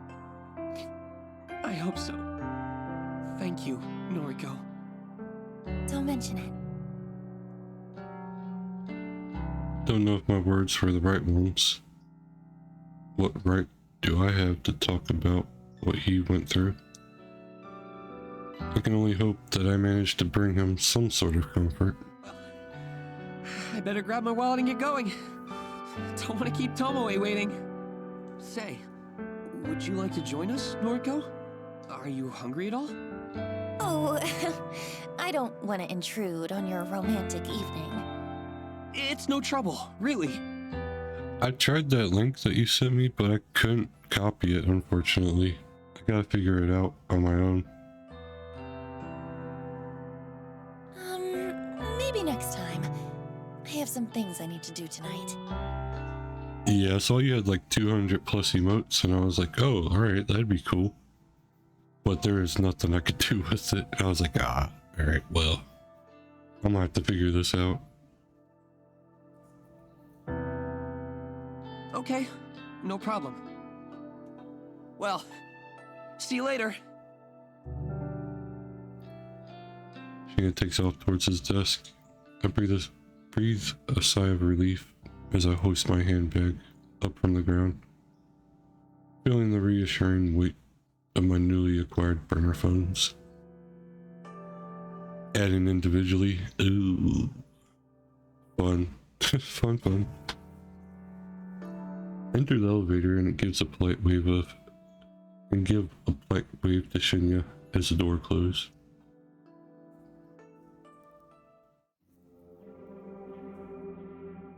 Give me a call back when you leave the restaurant. Ugh, you want me to drive tonight? It has to be tonight. We talked about this.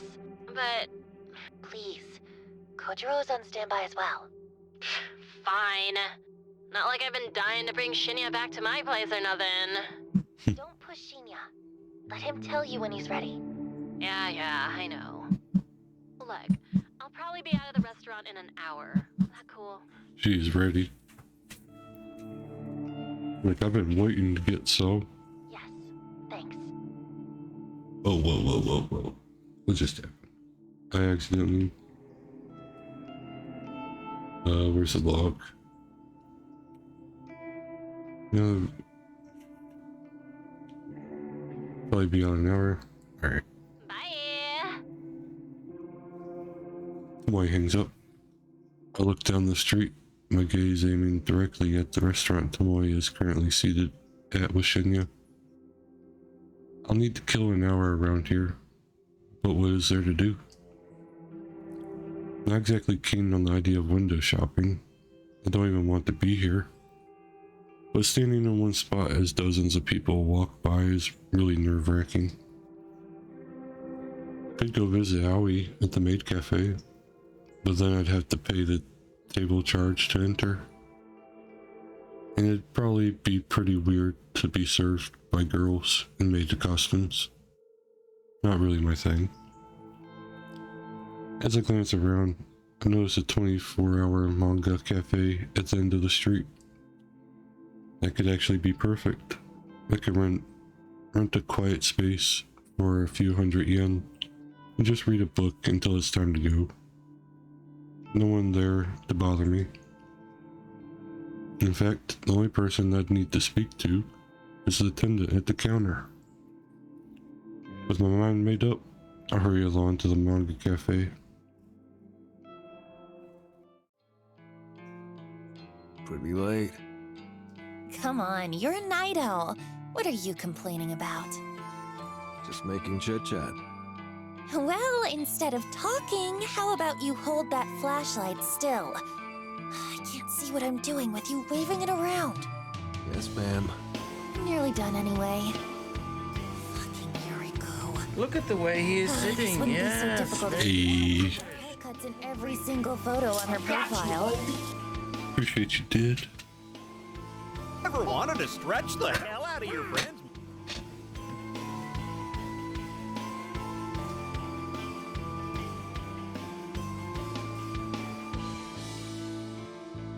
Appreciate the stretch, the hydrate, and the posture check. I'm just going to have to estimate the length of her hair for now. Corpse on the table in front of me looks like an uncanny clone of my sister. I snip away a little bit more hair from her fringe, and then put the scissors aside. You must be close. The opposite. Makeup's done. Thanks. Looks good. Tomoe beams as she puts the cap back on the lipstick in her hand.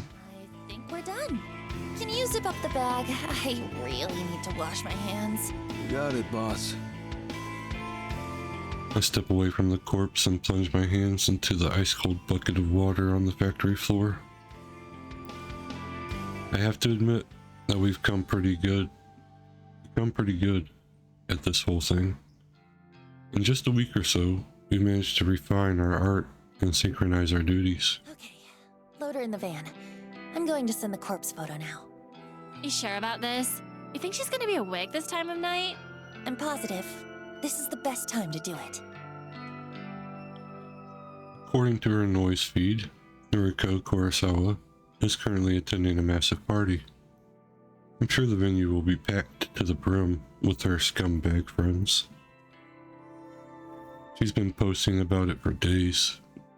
It wasn't hard for me to find out all the information I needed, since whoever organized the party posted it as a public event. Yoriko is about to receive a photo of her own corpse. In less than an hour's time, she's going to receive her carbon copy corpse in a body bag in front of at least 100 people. The mass panic that will break out is sure to be hilarious. I don't want to miss it. And I don't want to miss my sister's final moments. Maybe she'll kill herself in front of her closest friends. Or maybe the terror will slowly eat away at her, and she'll go home first before deciding she just can't take it anymore. I'm happy with either result. She's finally gonna get what she deserves. I hate her so much. She's a low-life degenerate, a delinquent, the utter scum of the earth. And she never calls me. I doubt she remembers I even exist. Ready to go? I snap out my thoughts and look at the phone that I've kept subconsciously holding in my feeble grip. It's the burner I picked up from home earlier this morning. Noriko's corpse photo is glowing on the screen, ready to be launched into the network. I hit send. Kojiro nods and hauls a zipped up body bag onto his shoulder. The weight of the cadaver inside causes him to stumble a little, but he regains his balance and scuffles towards the factory entrance. I examine the body bag as Kojiro carries it. It's the same white HRP that we picked up from the morgue, but I've made a rather nice adjustment to it. Big bold letters are scrawled along the side in purple and black permanent marker. It says, "With love, from Corpse Girl." Underneath the massive letters, in smaller script, is Corpse Girl's website address. A scribble of a cute anime girl decorates the other side of the bag. It's the very same character that dances animatedly on Corpse Girl's website. Tomoe told me this was a bold move. Kojiro didn't seem to care. Yuriko Kurosawa is about to be publicly executed. Tonight is the night that Corpse Girl becomes known to the world.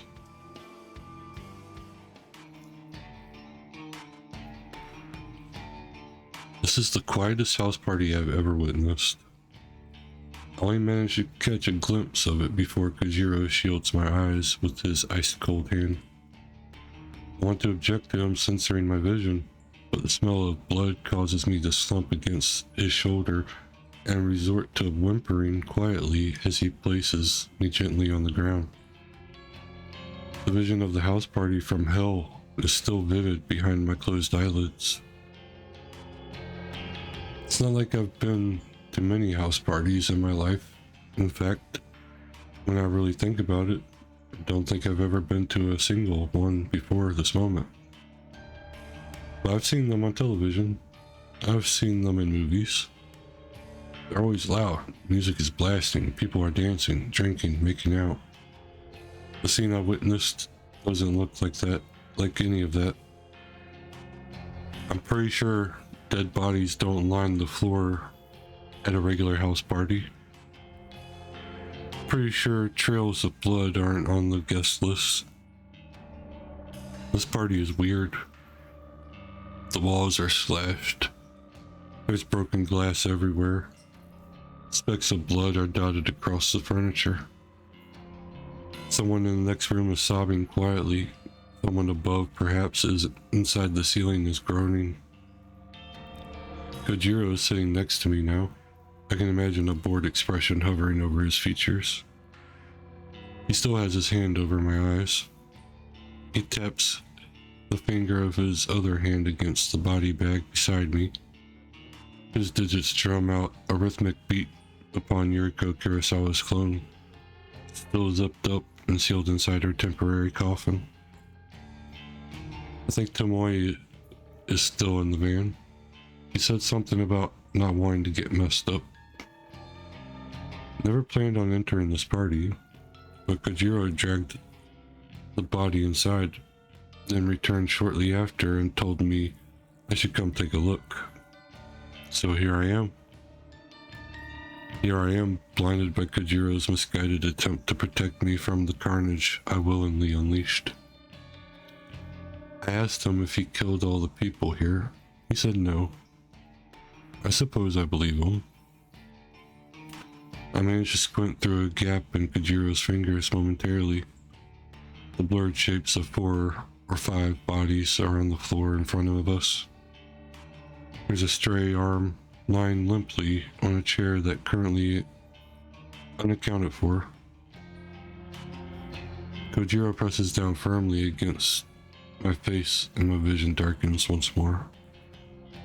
I hear his voice and imagine his calm demeanor in my mind. Thoughts? Don't know.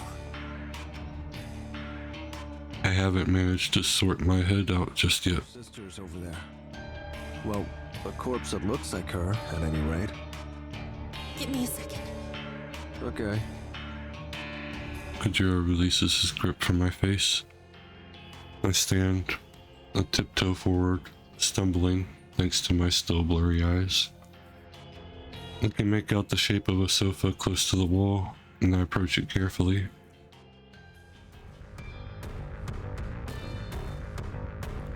The empty gap between the sofa and the wall is a 3-foot wide space. Not sure why the owner of this house doesn't keep the sofa directly against the wall. The empty space here seems kind of useless. Maybe if the sofa is all the way against the wall, it becomes too far from the TV. That's a possibility. I'd personally just get a bigger TV so that the sofa can be kept comfortably flush with the wall. The gap here really annoys me. It's making me irritated. I want to push the sofa back myself, but I know I don't have the strength. It's a massive thing, bigger than I am, maybe bigger than Corpse Girl. Even if I was strong enough to move it, there's still the issue of my sister lying here between the sofa and the wall. He's in the way. I'd have to move her first. And the thought of touching her is absolutely disgusting. Even when she was alive, I never wanted to touch her. She's a foul excuse for a human being. Hey, Yuriko. Long time no see. She doesn't respond. You don't look so hot. Guess I'm prettier now, huh? Why do you never call me? Whatever. I wouldn't answer the phone anyway. She doesn't say anything. The sound of someone grunting behind me doesn't interrupt my concentration. I assume it's just Kojiro clearing his throat. Have you seen Mother lately? I haven't heard from her in a while. I'm sure she's fine. Are you still on parole? I heard you were working at a clothing store. Yeah, I'm fine. I'm working for Temujin at the moment. Yuriko nods. It's okay. There are worse jobs, I'm sure. How did you get that cut across your throat? Does it hurt? I reach forward and slip my fingers into Yuriko's gashed throat. When I remove them, I frown at the red blood dripping down into the gaps between my knuckles.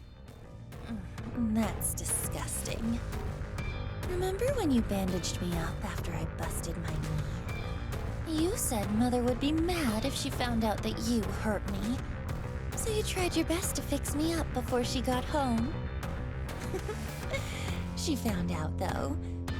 I think she's going to find out about this, too. There's no way you can keep this from her, Yu. Yuriko smiles gently. I wipe the blood onto my skirt. Oh? Him? That's Kojiro. He's a friend. No, there's nothing between us. I hear the grunt from behind once more. No. You're actually nicer than I remember. Why couldn't you ever be this nice when we were kids? If you'd been this nice to me, then maybe I wouldn't have spent my entire teenage life wishing you would drop dead. Oh, I guess my wishes came true after all.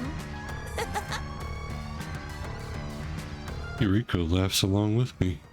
Doesn't sound like the laugh I remember. It's more like a gurgle. Like she has something caught in her throat. A trickle of blood pours from between her lips, and she coughs. Do you need a tissue?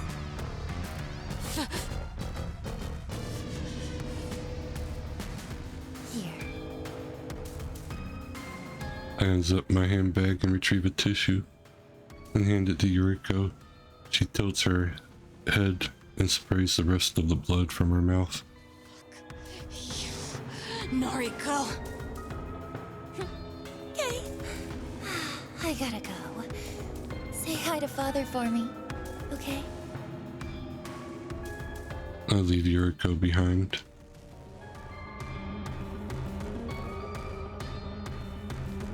After making my way out of the cursed house, I find Kojiro waiting by the van. Tomoe has shut herself inside and rolled up all the windows. We're done here. Okay, leave this here? He lazily indicates the body bag on the ground. Yeah, I guess so. We didn't need it after all. Guess not. Kojiro slaps his broad hands across his trousers, dusting them off. Cocks his neck to the side and stretches his limbs. I make an attempt to reach for the van door, but Kojiro stops me. Not curious about what happened? Only a little. She's dead, though. Or dying. That's all that matters. Oh, actually, give me 1 second. I quickly dart back inside the house.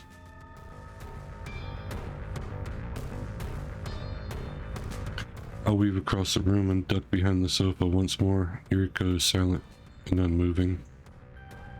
I do my best to push her body to the side with my skeletal arms. She budges an inch or two, and I find what I'm looking for. Her phone buried between her ass and the carpet. Turn on the screen and find there's no fingerprint or passcode lock. The photo of Yuriko's corpse, the very same photo that I sent to her earlier, is still on the screen. I guess she did receive the photo then. Maybe that's all it took this time. She must have been pretty freaked if she killed all the people here. This is like the Kotomi Ida situation all over again. My voyeuristic tendencies flare up, and I decide to look through the rest of her photos. Swipe across the screen just once and nearly jump out of my skin. Yuriko received the photo right before she received the one I sent. It arrived 10 minutes before my photo.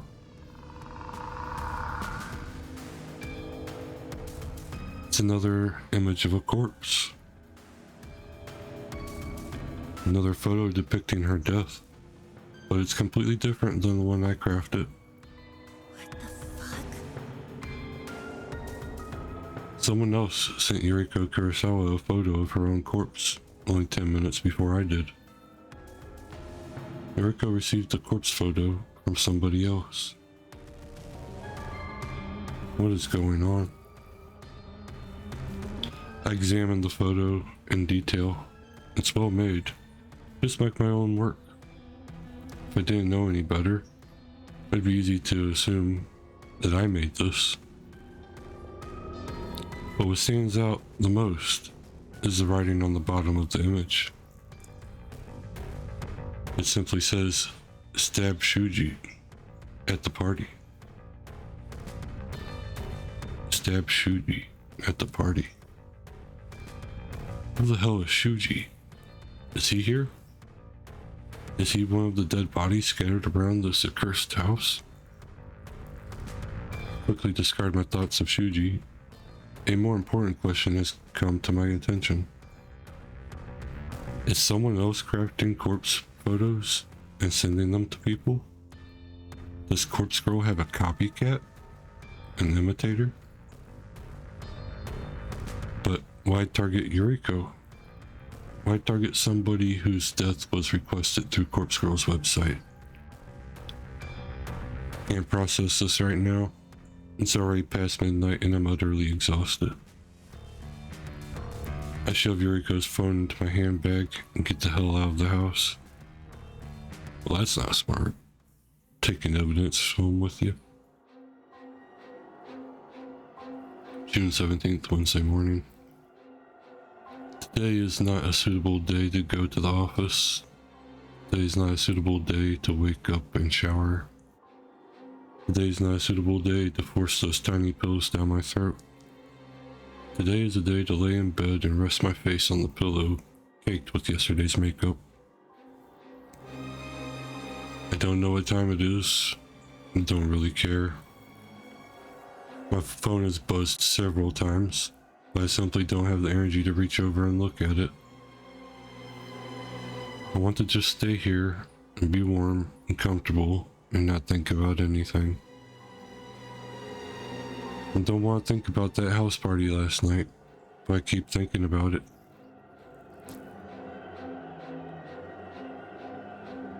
Gods, I feel that extra rest be good. Hell yeah. Oh, thanks for checking in. Hey, appreciate you checking in. I don't want to think about finding Yuriko's body in that irritating, useless space between the sofa and the wall. I don't want to think about my sister's final words to me, those bitter syllables that she used all her remaining strength to force between her blood-soaked lips. I don't want to think about the fact that I'd probably have said the same thing to her if I was in her position. I don't want to think about the possibility that someone else was responsible for Yuriko's death. It was supposed to be Corpse Girl. Me.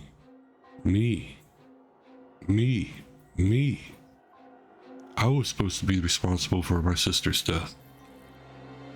Somebody else caused her death. How dare they steal that from me? How dare they? A copycat of nobody. The more that I don't think about it, the more I find myself thinking about it. Think. Why would somebody copy Corpse Girl's methods? How would somebody copy Corpse Girl's methods? Corpse Girl is mine. Corpse Girl belongs to me. I'm not infamous enough yet to have an imposter. Surely I'd be kidding myself with delusions of grandeur to think that I've earned an imitator. But the fact remains that somebody sent Yuriko a corpse photo that was meticulously edited and just as convincing as anything I could make. And those instructions: stab Shuji at the party. Stab Shuji. Did Yuriko do it? Did she pull a knife and slit Shuji's throat? What about the other people at the party lying cold on the floor? Did she kill them as well? Did Yuriko imitate Katomi Ida's final moments and cut down a swath of people, all in an effort to spare her own life? And then, who turned the knife on Yuriko? Someone acting in self-defense? Did she kill them too? There are too many questions and not really enough answers to satisfy my hungry mind. In an effort to find a silver lining in the whole situation, I think about how Kojiro left the body bag at the party. Hopefully the police will discover the corpse and lead Corpse Girl to the murder scene. Her name and website are written all over the HRP after all. Everything might work out as long as Corpse Girl claims the credit for the deaths. My popularity still has a chance of skyrocketing.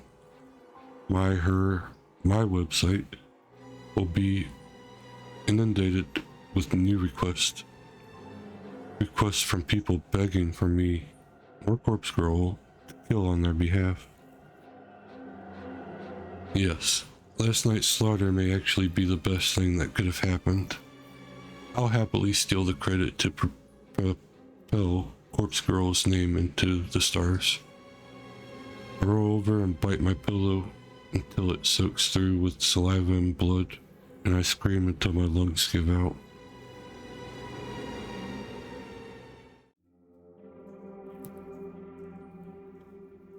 house party from hell is all over the news. It's being live streamed. It's all over noise. It's all anyone is talking about. I didn't expect anything less. A dozen or so people dead, a corpse in a body bag, a cryptic message with love from Corpse Girl. The police are trying desperately to put all the pieces together. The detective, Phineas' father, has his face plastered over every news outlet. He says the whole event is linked to the previous string of murders. The ones with corpses decorated to look like the victims. Of course it's linked, you utter dipshit. It's all Corpse Girl's doing. It says so on the fucking body bag. Except, this wasn't Corpse Girl's doing. But the more I lie to myself, the better I feel. I'm the only one who knows that a copycat was responsible for the deaths. I'm the only one who has seen the photo with the instructions to kill Shuji.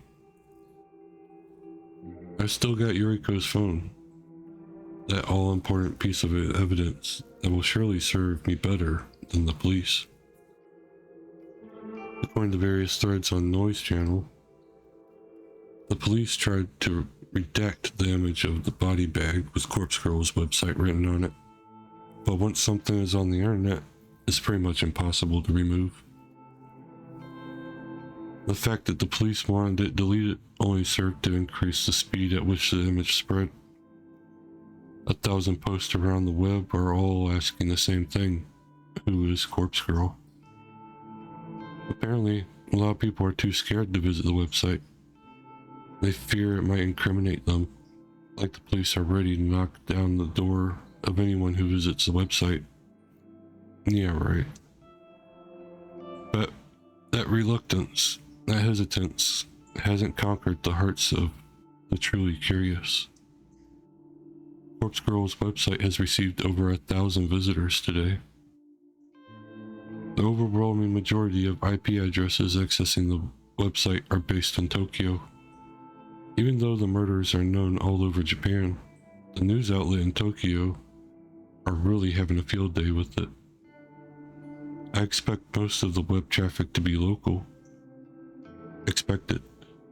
But it's still nice to see some visitors from elsewhere. Osaka, Kyoto, Sapporo, Fukuoka, or Fukaka, however you say that. Hell, there were even 2 hits from the USA. Damn. I wouldn't expect that one. Corpse Girl is finally becoming well known. However, despite the influx of web traffic, not a single request has been made. I pout in annoyance as I stare at my laptop screen. The request inbox shows no unread messages. It's almost too difficult to believe. I wonder if the changes I made to the site's front page have deterred people from using it. Asking for a lot more information now. The victim's name and address are now necessary to submit requests. I'm about to shut down my laptop in annoyance when a little detail grabs my attention. The last message in the request box is stamped with the time and date to date, 5:45 p.m. About 15 minutes ago. Huh? This request can't have come through this evening. It's been marked as read, which means I've already opened it. Curious, I click on the message. The photo that downloads is of somebody I've never seen before. An unremarkable man, but someone that I would instantly recognize if I had previously opened this request. I return to the inbox and examine the times and dates of each message in closer detail. Every message is marked as read, so I had assumed all of these were requests from previous days. But it would seem that I was wrong. The messages are all from today. There's an entire page full of requests that have been made just since this morning. 25 in total. Holy shit. Why are they all marked as red? I haven't seen any of these. I madly open all of them. The photos of victims quickly download in succession, and I skim through them. Not a single familiar face. What's going on? As I'm making my way through each message, a brand new request pops up on the top of the screen. I'm about to click on it when it suddenly turns gray. The tiny little closed envelope icon next to the message transforms into an open envelope right before my eyes. I'm stuck with a single terrifying thought. Somebody is reading these requests before I do. Somebody, somehow, has gained access to Corpse Girl's request inbox. And they are reading every single new request before I do. Somebody else has access to these requests. I can't believe it. I'm so shocked that I don't know what to do. I stare blankly at the screen, my mouth hanging open in disbelief. Is somebody hacked into my site? In a desperate bid to regain my composure and a measure of control, I hunch over my laptop and begin tapping at the keyboard. Access the website security settings in order to check the most recent visitors. All of the traffic is only accessing the front page of the website, as it should be. But one other user has access to the site's admin panel directly. Security settings shows that 2 people are currently logged in to the admin panel. Myself and some stranger. I look up the IP address of the visitor and find that it's based in Tokyo. Perhaps someone who saw the news reports about Corpse Girl decided to try hacking into my website. I cannot abide a blasphemous transgression like this. How dare they set foot upon my holy soil? I'm burning with rage as I click into the site's advanced security settings. I'll change my password. I'll ban the hacker's IP address. I'll kill them! I'll kill them for defiling Corpse Girl's website!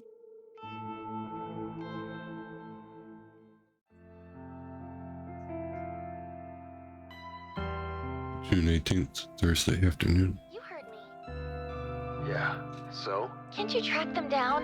Don't you have, like, connections? Me? Already hooked you up with cadavers. Don't know what else you want. I want you to find this hacker and let me strangle them to death! Jeez. I'm no computer genius. Take it to the police. You've gotta be kidding me. Of course. So what am I supposed to... Find someone else. Besides, you still owe me. Excuse me? What exactly do I owe you? My share of the corpses. Remember our deal? It's take with you. We're supposed to share. Come on, what do you need me for? You're capable of getting the cadavers yourself now that you know how. Just ask Tomoe to drive for you. Can I store them at the factory? Store them? For how long? Don't know. Weeks? Holy shit, bro. They'll rot. That's why I won't take them home. It'll stink up the whole place. We had a deal. Fine. Store them at the factory. I don't care. What do you want them for, anyway? Tut.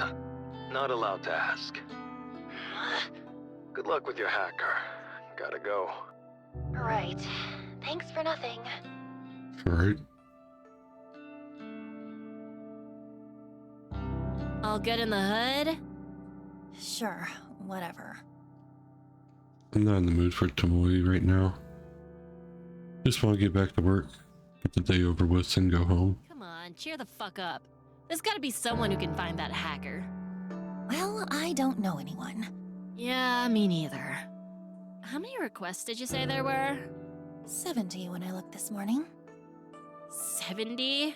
Jeez. How am I gonna deliver that many, you know what? Keep your voice down. I said, you know what? I didn't say nothing incriminating. I I don't know, okay? Is that what you want to hear? No need to snap at me. Just shut up for a minute, will you? I can't think when you're around. Wow, sorry. Fucking skank. Always words hang in the air long after she's gone. Doesn't take a genius to figure out that her usage of the word skank wasn't affectionate like usual. I curse under my breath and return to my desk. Feel like I'm drowning under stress at the moment. Everything is piling up on me, forcing me down, pushing my head underwater, and taking away my will to even fight back. 70-odd requests to work through. A hacker with access to my website.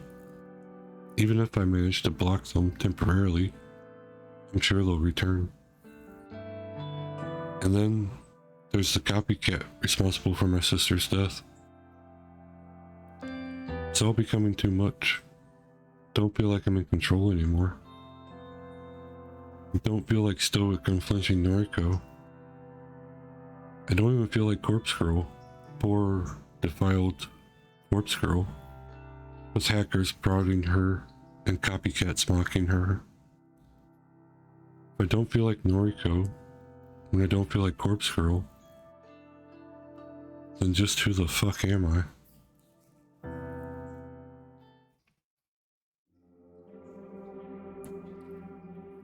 June 19th, Friday night.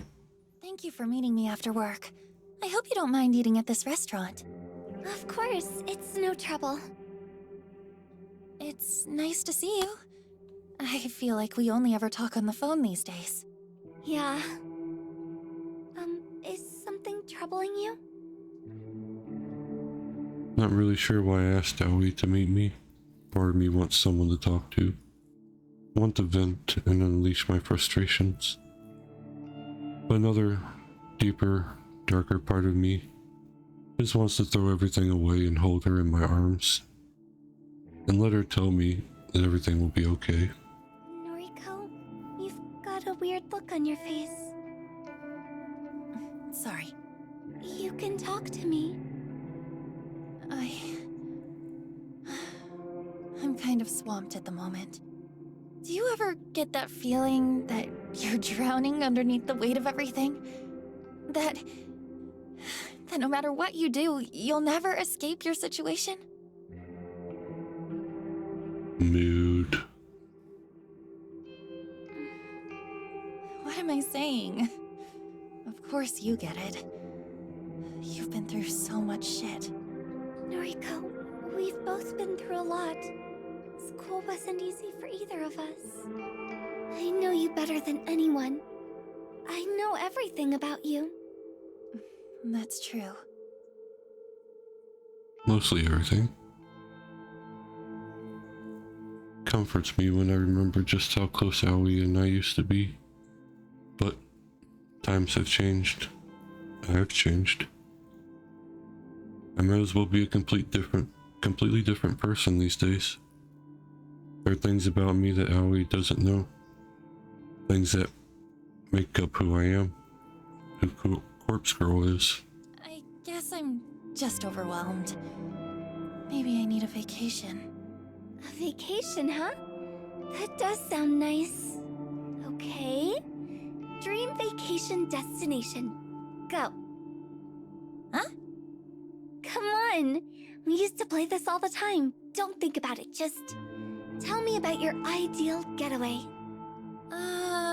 Somewhere sunny? Don't laugh at me! I just can't imagine you in the sun. Seriously. You said dream vacation, so... Yeah. In my dreams, I'd like to go somewhere sunny. Maybe Hawaii or Australia. Could you imagine me with a tan? You should go. Go to Hawaii or Australia or wherever.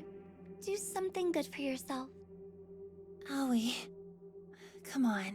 You know it's not that simple. But why not? Really? How can you, of all people, ask me that? Hey, enjoy your lurk. Rest well, my friend. Much love.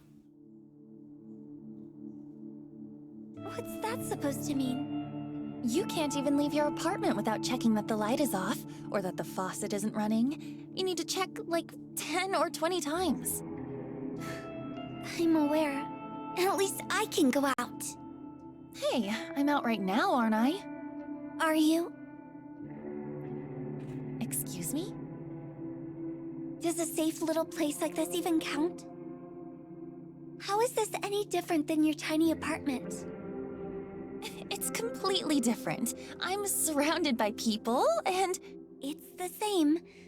You don't go anywhere new. You're too terrified to step outside of your comfort zone.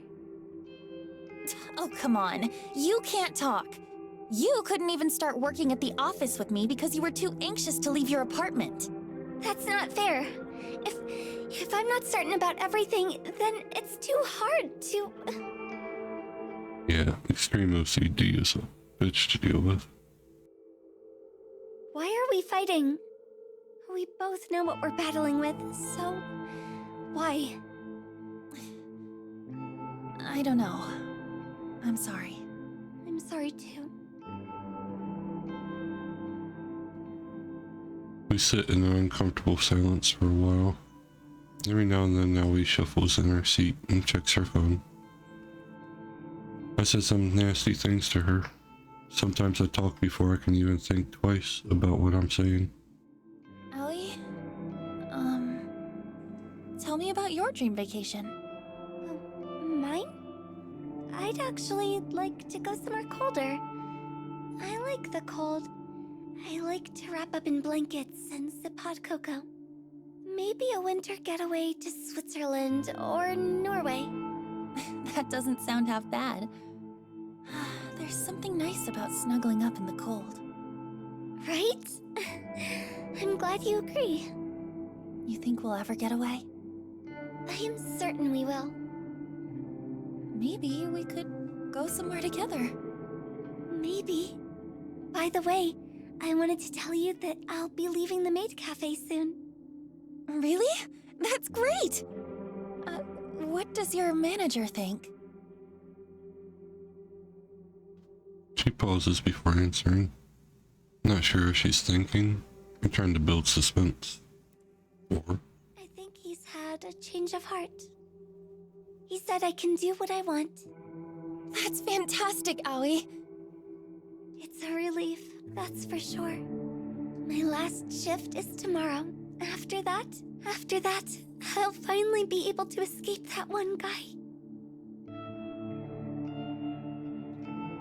Aoi hangs her head. She doesn't have to say anything more. I know what she's talking about. Her stalker.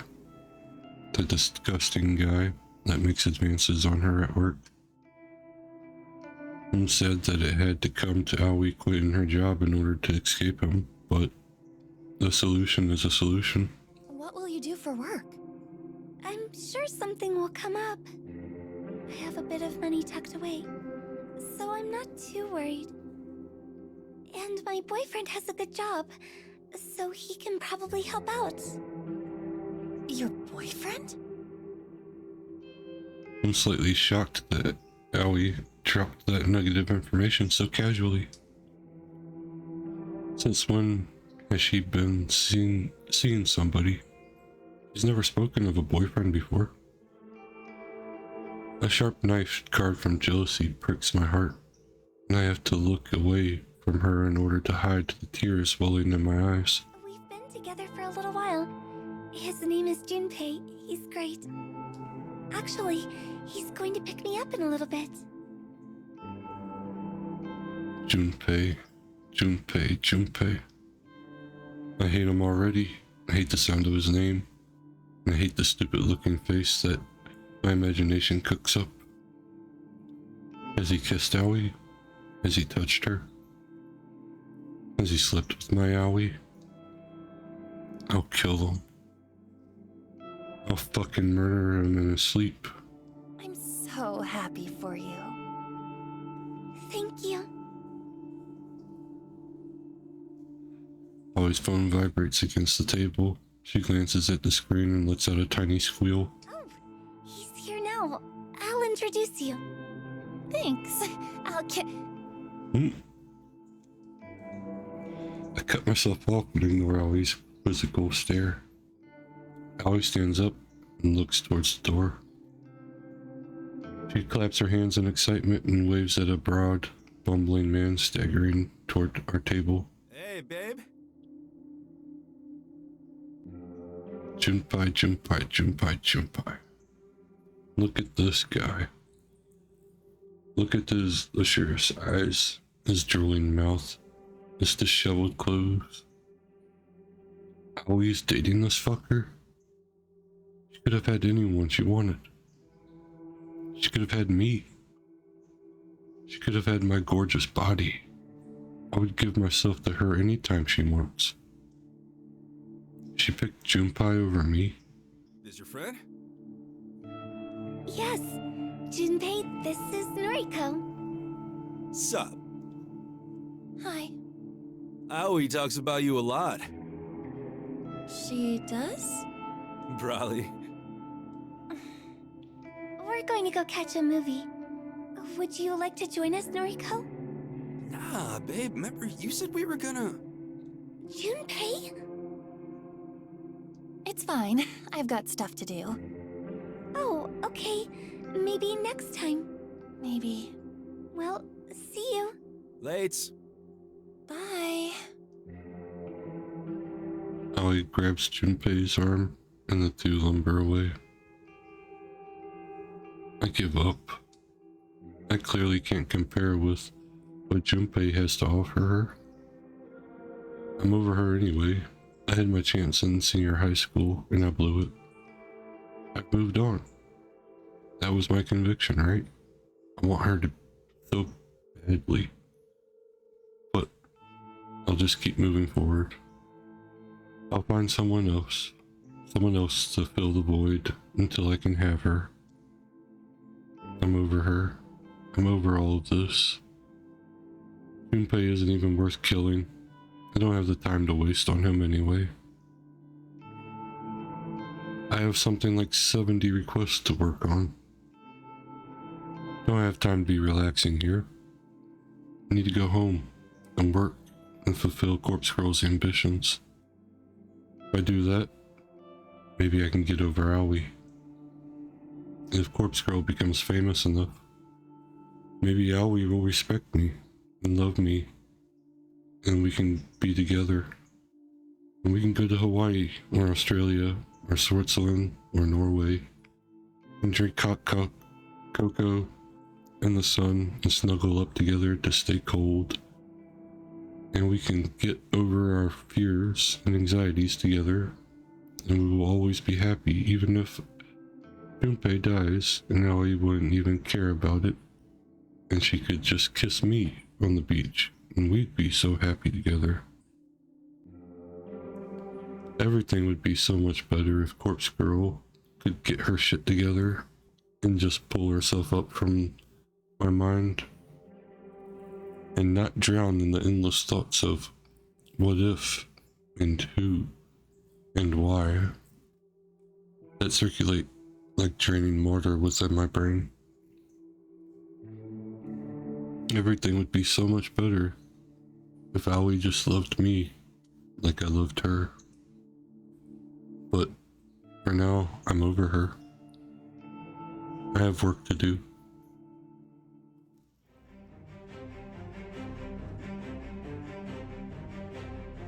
Each corpse blurs into the next. They all look the same to me now. Each cause of death is just an insignificant fact, just a bullet point, a tiny detail to be incorporated into a photo. I lost track of how many photos I've created tonight, 20, 30, but the requests keep coming in. I thought there were 70, but there are so many more. 200, 300, I can't waste my time counting them. This one is going to die from a baseball bat to the face. This one is going to drown. This cute guy is going to sever his own head. and this pretty girl will electrocute herself.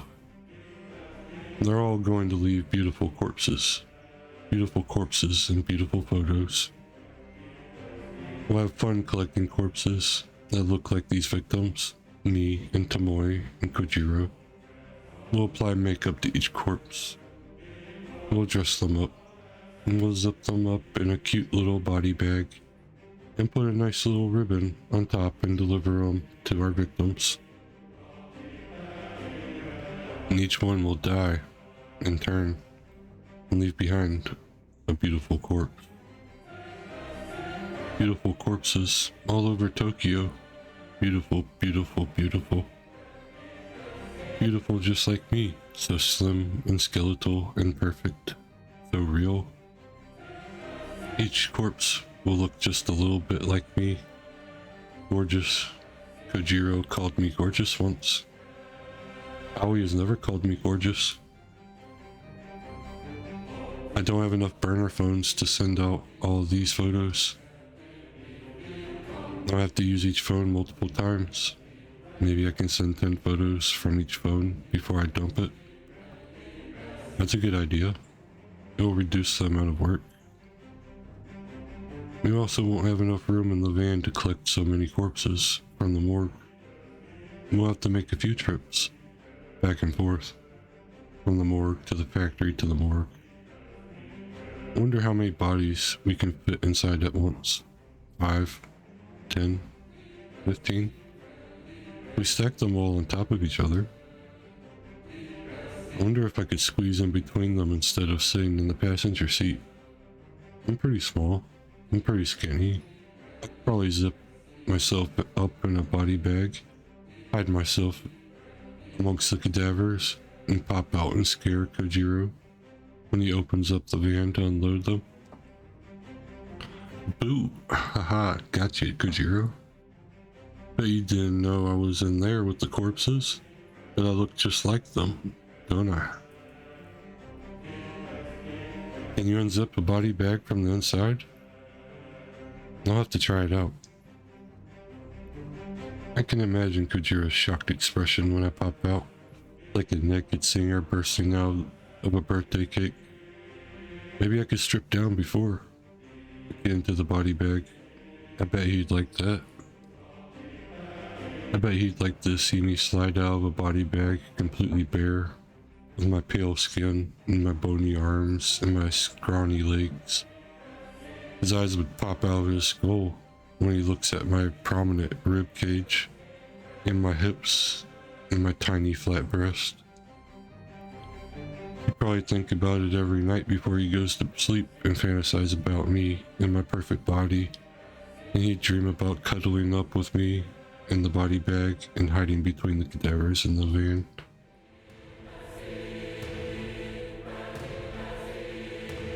Boo! Got you! Fuck. What the fuck, Noriko? Pull the top of the body bag down around me and let my chest breathe in the morning sunlight. Ooh, boo! My naked skin tingles from the fresh air.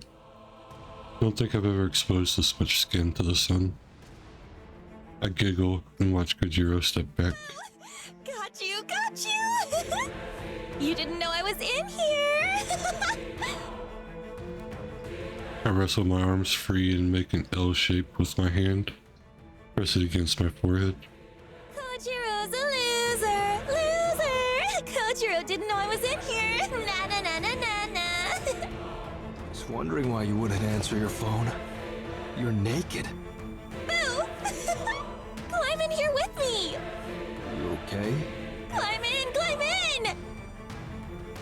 I unzip the body bag further to make room for Kojiro, but he doesn't advance.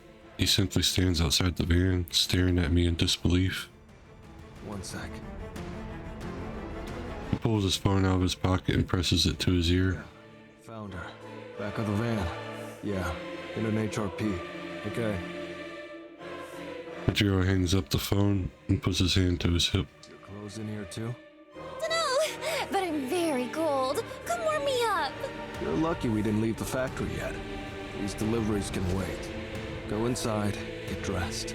Can't leave the body bag. I'm naked. Shit. Kojiro returns his phone to his face. Bring her some clothes. Mad. Kojiro approaches the van. He ducks his head under the roof, stares into my eyes. Tomoe's coming outside. She has clothes. Not gonna wear them. I'm a corpse now. I'm corpse girl. Okay. What the actual fuck?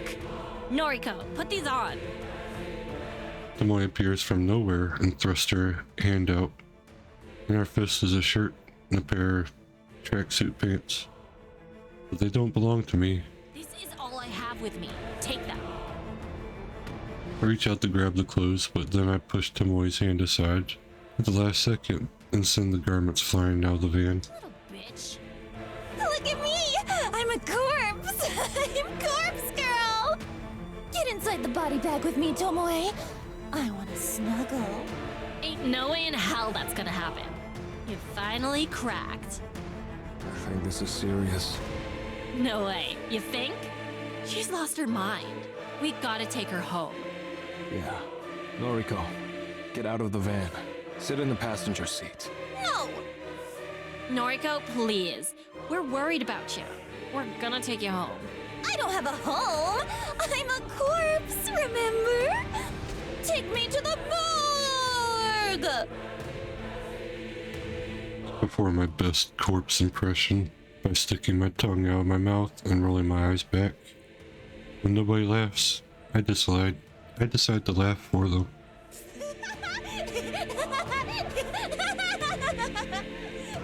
Right. Enough.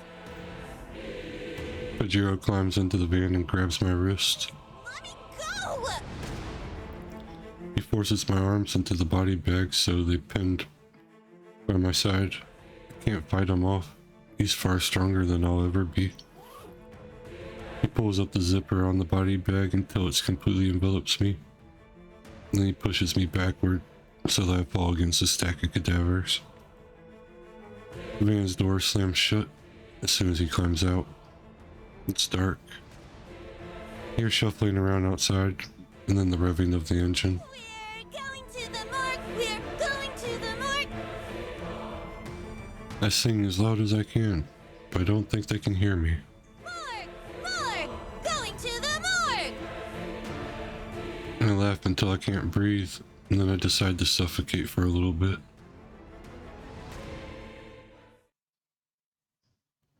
Just decide to suffocate, sure. That's the end of Act 1. Okay. I think that's a good place to stop.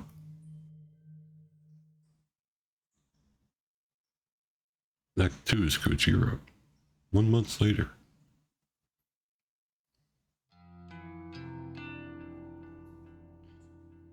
July 30th, Thursday morning. Go ahead and save. So that was the end of Act 1. Fucking... She finally snapped completely. I guess she didn't take her medication at all for like a week or so. All those requests just fucking overburdened her. And she lost her fucking mind. I mean, I don't blame her. Shit. Well, this story is pretty fucking interesting. And I think this is the last act. I'm not sure. I will look into it again. I think this is the last part of the story. And I think that's where I will end it for today. I appreciate everybody who came out and spent some time. No matter how long or short it may have been. Every second is precious, and I appreciate every single one you spend here. Hope you all have a lovely day or night, depending on where you are. Much love to you all. And until next time, take care and be safe out there.